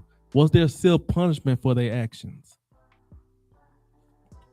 Now remember, Cain was cursed. But what a punishment for the patriarch for them for doing this? Go to Genesis, jump down to verse 16 of Genesis 45. Verse 16. And the fame thereof was heard in Pharaoh's house, saying, Joseph's brethren are come, and it pleased Pharaoh well and his servants. Go ahead. Pharaoh said unto Joseph, say unto thy brethren, this do ye, lade your beasts and go, get you unto the land of Canaan. So they're saying, go back to the land. So Pharaoh said, go back to the land of Canaan. Go ahead. And take your father and your households, and come unto me, and I will give you the good of the land of Egypt, and ye shall eat the fat of the land. So that's like a blessing, right? Which it is. He's saying, y'all come back. Y'all come. Pharaoh is saying, y'all are welcome to come dwell in the land of Egypt. Y'all related to Joseph. Y'all family here. Go bring all your land, all your cattle, all your family. Bring them back here and live good in Egypt. Go ahead. Now thou art commanded, this do ye. Take you wagons out of the land of Egypt for your little ones and for your wives, and bring your father and come. Go ahead. Also regard not your stuff, for the good of all the land of Egypt is yours. So he blessed them. He said, all the land of Egypt is yours, the good of it. Go ahead. And the children of Israel did so, and Joseph gave them wagons according to the commandment of Pharaoh, and gave them provision for the way. So this is a blessing, right? And it is. This was a blessing, but there is still a punishment for it. Go to Revelation 22 and 12. He said, y'all come dwell in the land of Egypt for Joseph's sake. Because we like Joseph. And Joseph say y'all cool, y'all come on out here too. Revelation 22 and 12. Revelation chapter 22, verse 12. And behold, I come quickly, and my reward is with me. Said my reward. God saying, Christ said, my reward is with me, meaning the works of men is with me. I'm gonna give everybody what they deserve. Go ahead. To give every man according as his work shall be. Go ahead. I am Alpha and Omega, the beginning and the end, the first and the last. Blessed are they that do his commandments. All right. So he said, read that first part again for me out. To give every man. To give every man according as his work shall be. Now go to Exodus 1 and verse 8. Because remember, they did as Pharaoh said, they bought everything with them into the land of Egypt. Exodus 1 and start at verse 8. Exodus chapter 1, verse 8. Now there arose up a new king over Egypt, which knew not Joseph. And he said unto his people, Behold, the people of the children of Israel are more and mightier than we. He said, so this is a new, they was there dwelling in that land and they multiplied. Go ahead. Come on, let us deal wisely with them, Go ahead. lest they multiply. And it come to pass that when there falleth out any war, they join also unto our enemies and fight against us, and so get them up out of the land. Now verse 13. And the Egyptians made the children of Israel to serve with rigor. So this was the punishment for what they did to Joseph. Go to Revelation 13 and 10.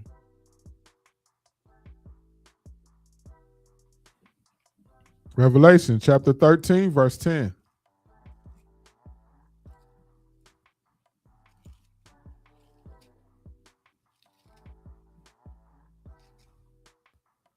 He that leadeth into captivity shall go into captivity. You heard that? He that leadeth into captivity shall go into captivity. So that was their punishment for what they did.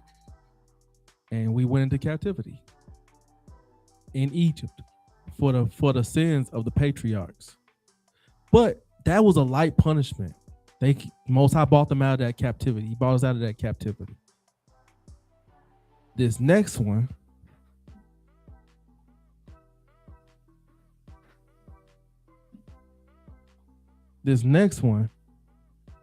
is to destruction. So see how them changing their heart brought them to life. If they had killed Joseph, could have been worse. They could have got death themselves. And the fact that they changed over time. They recognized that their hearts was evil and they changed. Now, let's get Acts 7 and 9. So it still fell on the generations. They were still punished. Acts chapter 7, verse 9. And the patriarchs moved with envy, sold Joseph into Egypt, but God was with him and delivered him out of all his afflictions. So the patriarchs, they had evil in them, and they were moved with envy, jealousy. I mean, they had a spirit on them, and they sold Joseph into slavery. But God was with Joseph the whole time. God was in that whole situation. They were not, so because of that, they were still chosen. That's the 12 tribes of Israel. Still a chosen people.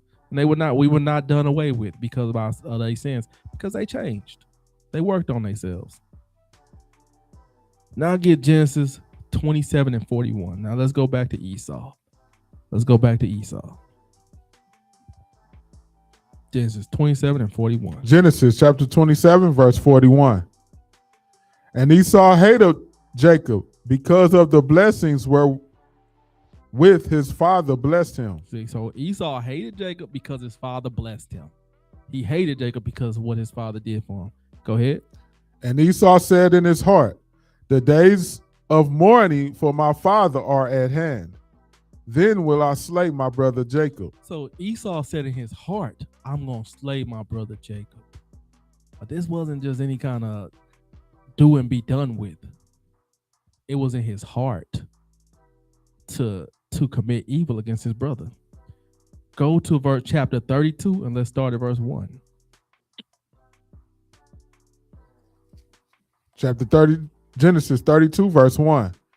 And Jacob went on his way, and the angels of God met him. So this is now a little later, and Jacob is on his way. You know, he's going on a journey. Go ahead.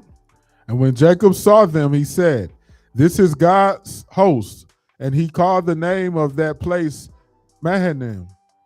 And Jacob sent messengers before him to Esau, his brother, unto the land of Seir, the country of Edom. So Jacob is about to go into the country of Edom, and he's making sure everything is good with him and Esau. Go ahead. And he commanded them, saying, thus shall ye speak unto my lord Esau. Thy servant Jacob saith thus, I have sojourned with Laban and stayed there until now. Verse 5. And I have oxen and asses, flocks and men servants and women servants. And I have sent to tell my Lord that I may find grace in thy sight. So he said, I got these things to give to you that I might find grace in your sight.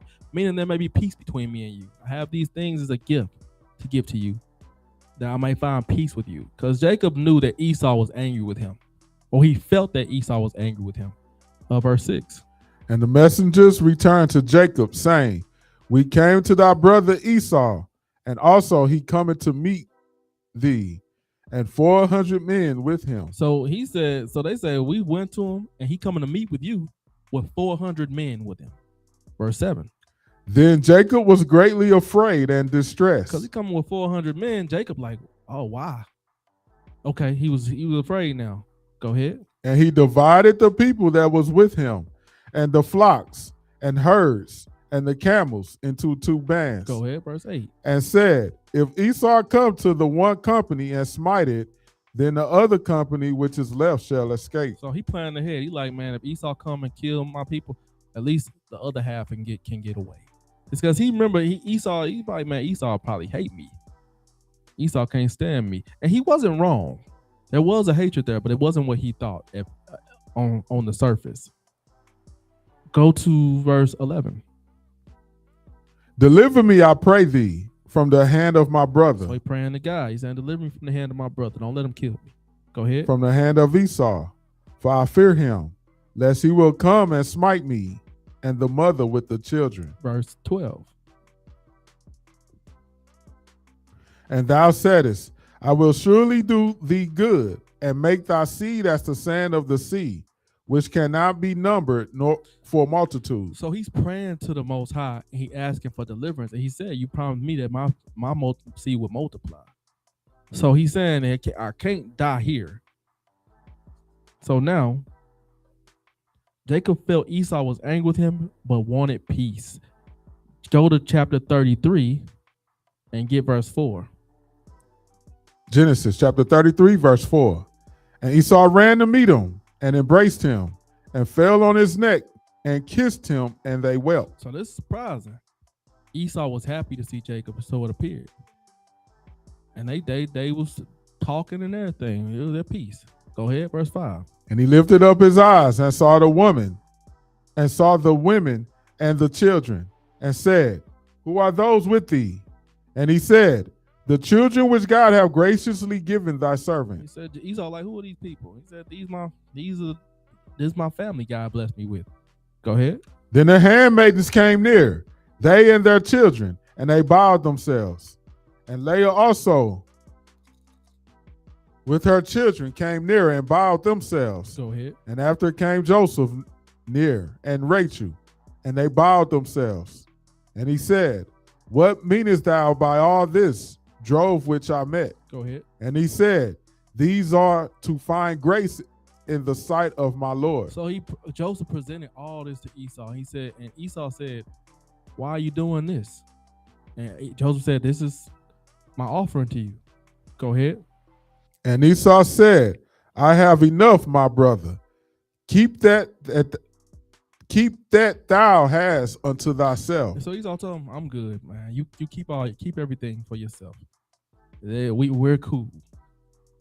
Now, so Esau and Jacob at peace. They got peace. Go to Numbers 20 and verse 14. Numbers chapter 20, verse 14. Because that was a peaceful meeting, but there was still something there. A problem between the two. Not so much Jacob, but Esau. Go ahead. And Moses sent messengers from Kadesh unto the king of Edom. Thus saith thy brother Israel, thou knowest all the travail that have befallen us. So Moses, he is sending messages unto Edom, to Kadesh, to the king of Edom, and he asking for something from him. Go ahead. Now remember, Moses is an Israelite. Go ahead. How our fathers went down into Egypt, and we have dwelt in Egypt a long time, and the Egyptians vexed us and our fathers. Go ahead.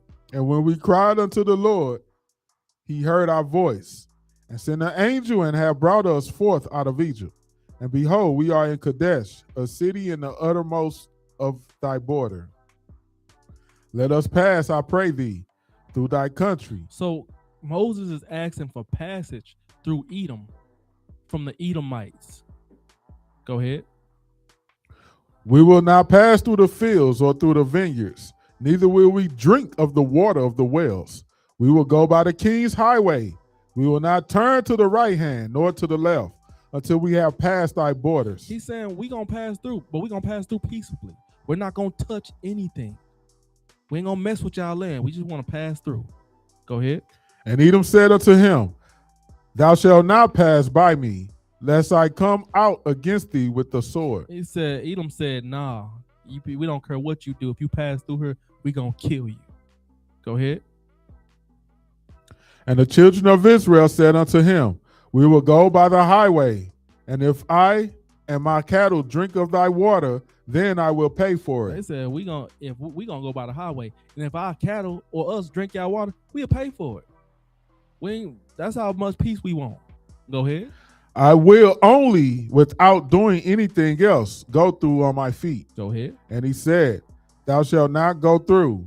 And Edom came out against him with much people and with a strong hand. So here's the thing.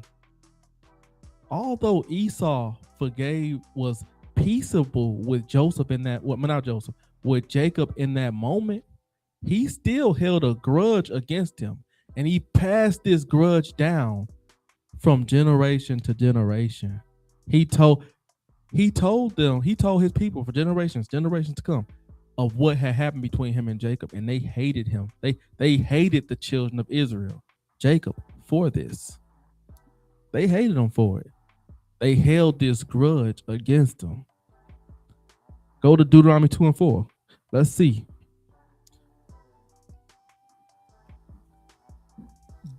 Deuteronomy chapter 2, verse 4. And it's just verse 4.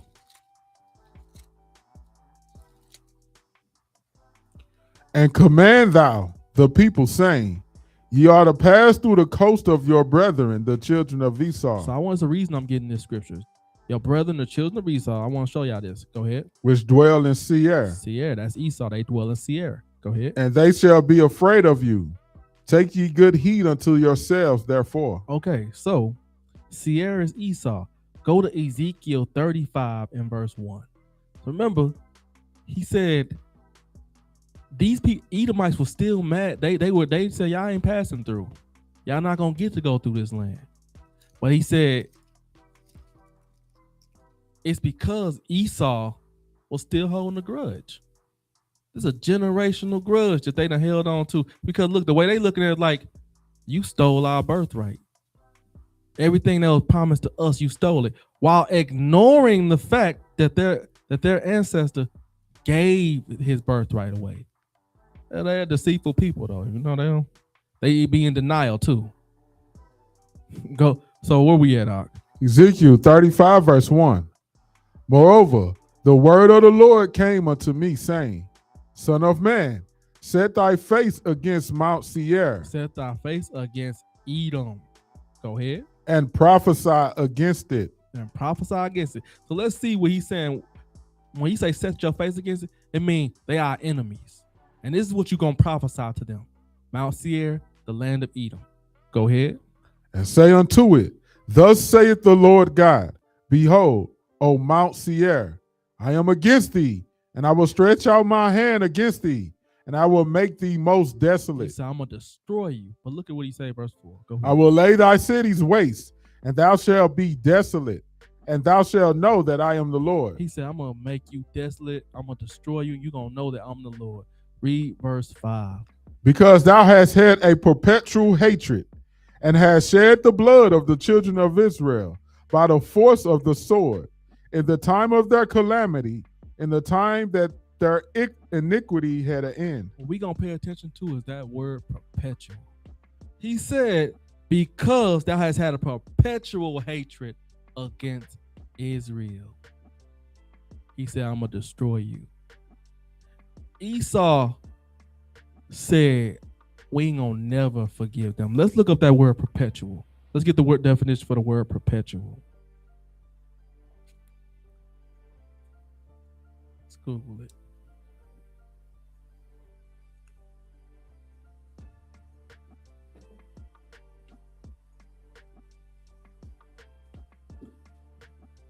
All right, it's PER.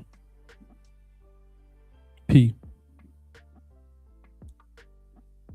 Hold on, my bad. Let me see if I make it right. Okay, I'm sorry. PER. PETUAL.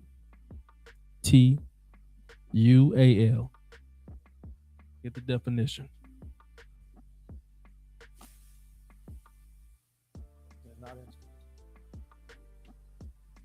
Exit off of this.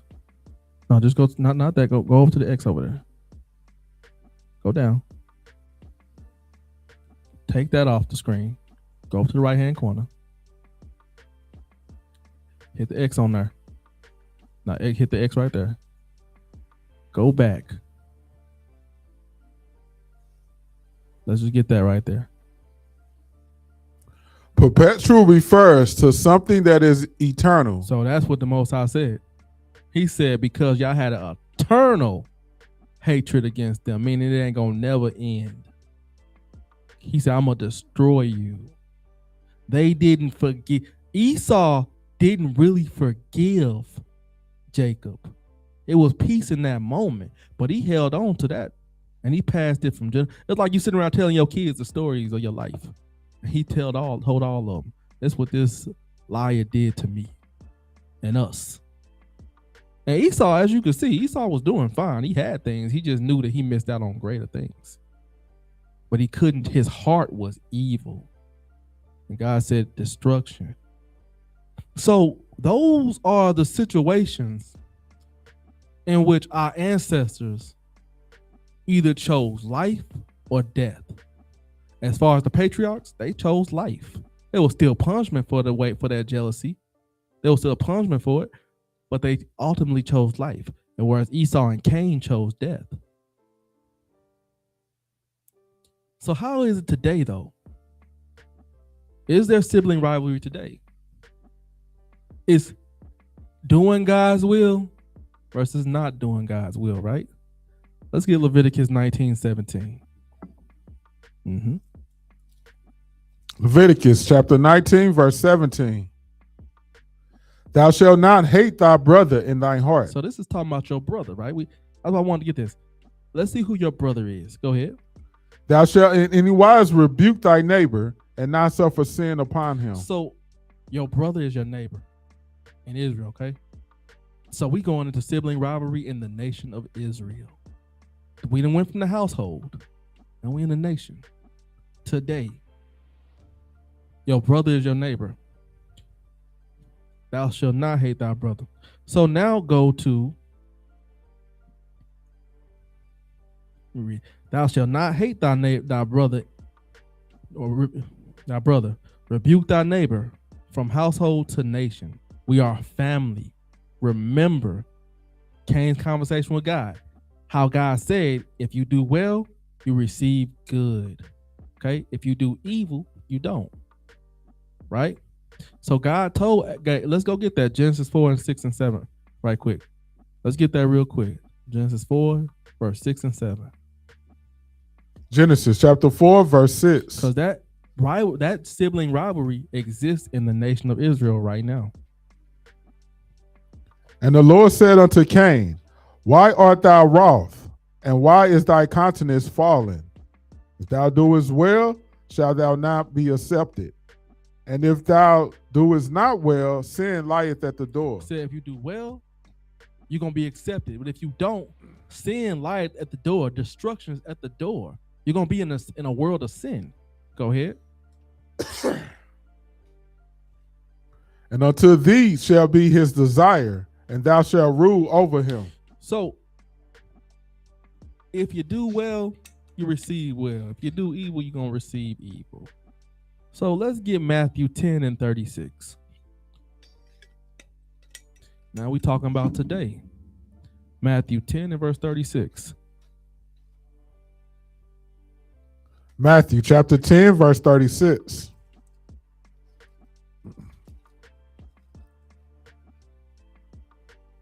And a man's foes shall be they of his own household. Say, a man's foes shall be they of his own household. So why will a man's foes be they of his own house? Get Sirach 3:1.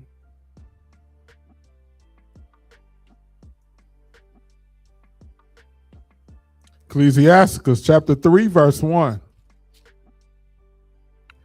Hear me, your father, O children, and do thereafter that ye may be safe. Because siblings are not going to follow the direct order of God. The direct order God gave Israel. So that's why a man's foes are going to be there of his own household, because everybody is not going to follow the will of the Most High. Some people going to do it and rise. Some people going to not do it and fall. And some people are going to be struggling. Now go to Sirach 16:1. Ecclesiasticus chapter 16, verse 1. Desire not a multitude of unprofitable children, neither delight in ungodly sons. So the Most High say, don't desire a multitude of unprofitable children. I mean, don't be in love with a bunch of unprofitable children. Jump down to verse. So that's God saying. Remember, God, he said he loved the ones that do right. Jump down to verse 4. For by one that have understanding shall the city be replenished, but the kindred of the wicked shall speedily become desolate. So this will cause division amongst God's people. Remember, Cain was jealous of God's love for Abel, though he was not doing right. So God say, I'm going to love the ones that's doing right, but I'm going to hate the ones that doing evil. This is going to cause division amongst his people. This is going to cause that sibling rivalry.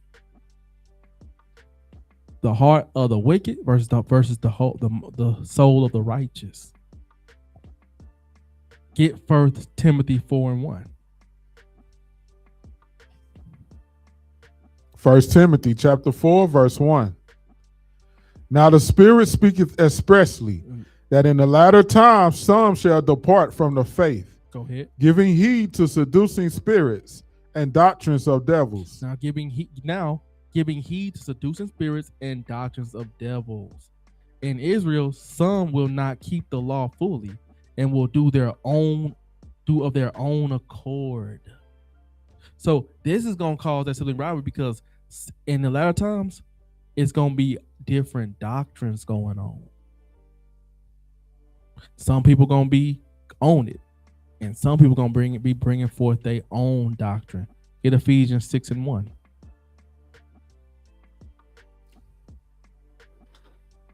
I'm sorry, skip that. Let's get Proverbs 18:1.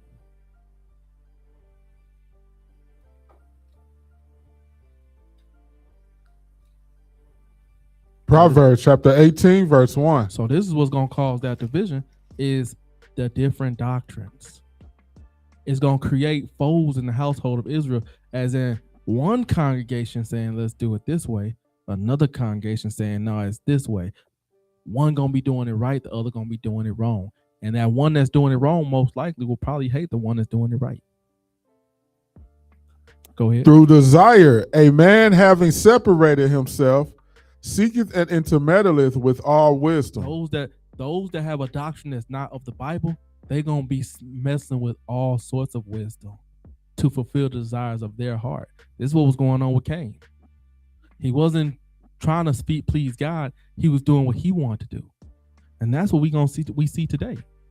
This is this sibling rivalry amongst the nation. Go ahead. A fool have no delight in understanding, but that his heart may discover itself. Say a fool, he ain't got no desire and understanding. He just is that his heart may discover itself. Meaning he don't care about the will of God. He cares about doing his own will. Get 2 Corinthians 11:4.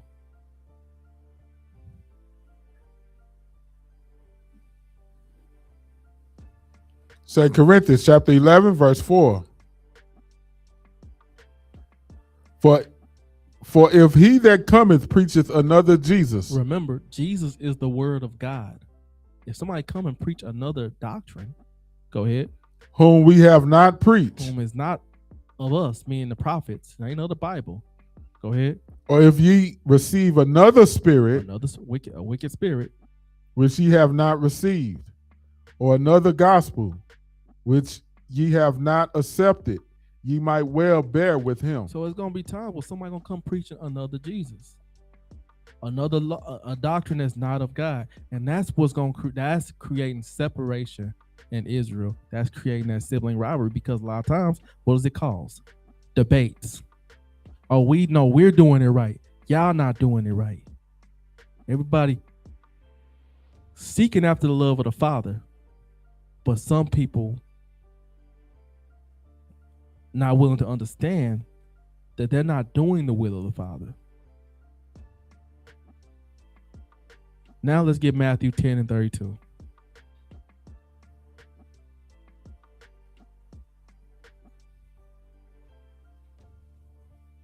Matthew chapter 10, verse 32.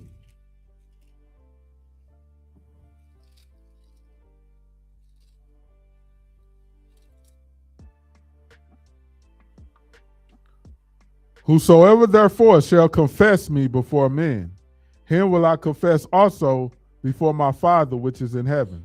What that means is whoever does my will, whoever does the will of God, him will I confess before the Father in heaven. I'm going to put him on high. Those are the ones who, in the sibling rivalry, the one looks at like they're favored by God. They're favored. They're blessed. That they're constantly receiving blessings. And the ones that don't,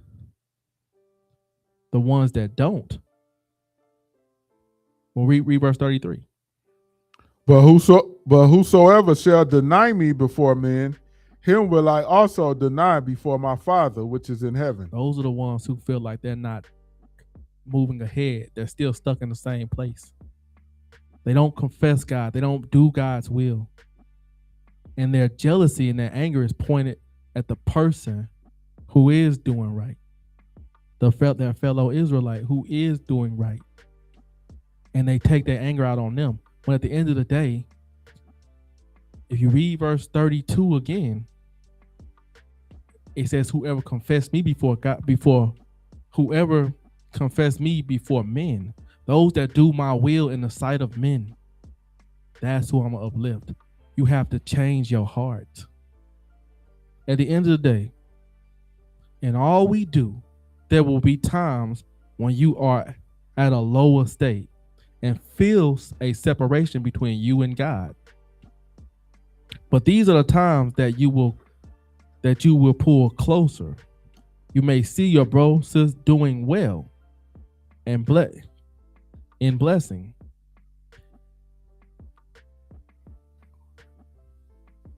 And blessing with God. I'm sorry. That is not the point. Is I'm trying to read. I can't even read my own dang handwriting sometimes.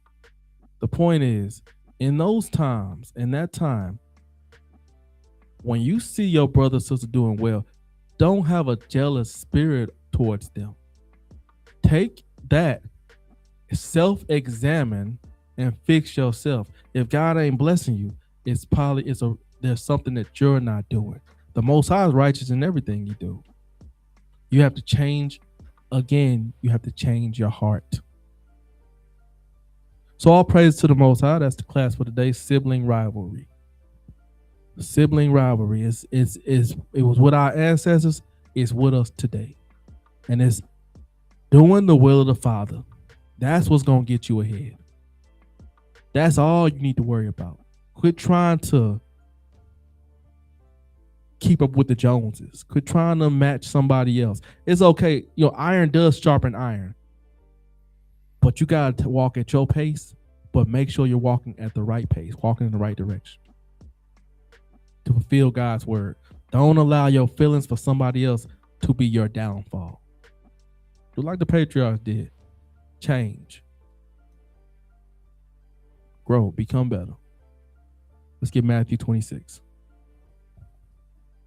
St. Matthew chapter 26, verse 6. Now when Jesus was in Bethany in the house of Simon the leper, there came unto him a woman having an alabaster box of very precious ointment, and poured it on his head as he sat at meat. But when his disciples saw it, they had indignation, saying, to what purpose is this waste? For this ointment might have been sold for much and given to the poor. When Jesus understood it, he said unto them, why trouble ye the woman? For she hath wrought a good work upon me. For ye have the poor always with you, but me ye have not always. For in that she hath poured this ointment on my body, she did it for my burial. Verily I say unto you, wheresoever this gospel shall be preached in the whole world, there shall also this, that this woman be told for a memorial of her. All praises. That is the memorial of Mary of Bethany, and how she loved Christ and she believed God's word. And so much that when it was time for Christ to die, she comforted him. That showed her faith. Now, at this moment, we're gonna go off. We're gonna leave out for a few seconds to prepare for communion. If you're watching online and you would like to join into communion with us, feel free. And we will be back with you.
All praises. We back. Let's get communion.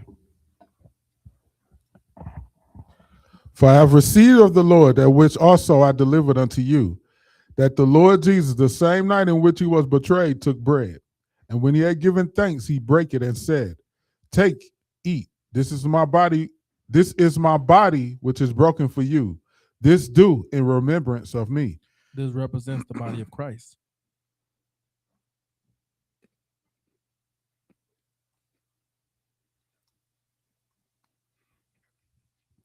After the same manner also, he took the cup when he had supped, saying, This cup is the New Testament in my blood.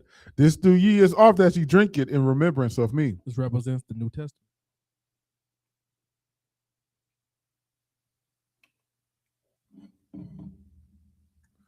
For as often as ye eat this bread and drink this cup, ye do show the Lord's death till he come.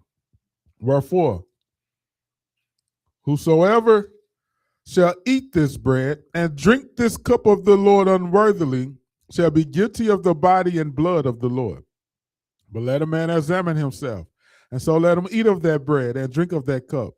For he that eateth and drinketh unworthily eateth and drinketh damnation to himself, not discerning the Lord's body. All praises to the Most High God. Sibling rivalry, Israel. It plagues Israel because of the divisions. God has a doctrine. He put in his Bible. He told us to keep it. He gave us instruction on what to keep, what to do. Follow God's word. We gotta quit this division. We've been divided in the world this entire time. We've come into the laws. We figured out who we are. Let's move together. Let that hatred go. And let's get ourselves right. Quit worrying about what your brother or your sister is doing, unless they in sin. But if they doing well, praise the Most High for a righteous brother and sister, and try to be as them by doing well yourself. So again, all praise to the Most High, to the 12 tribes of Israel, all scattered all over the world. Keep fighting a good fight. Let's get the kingdom back. And with that, I'll say shalom.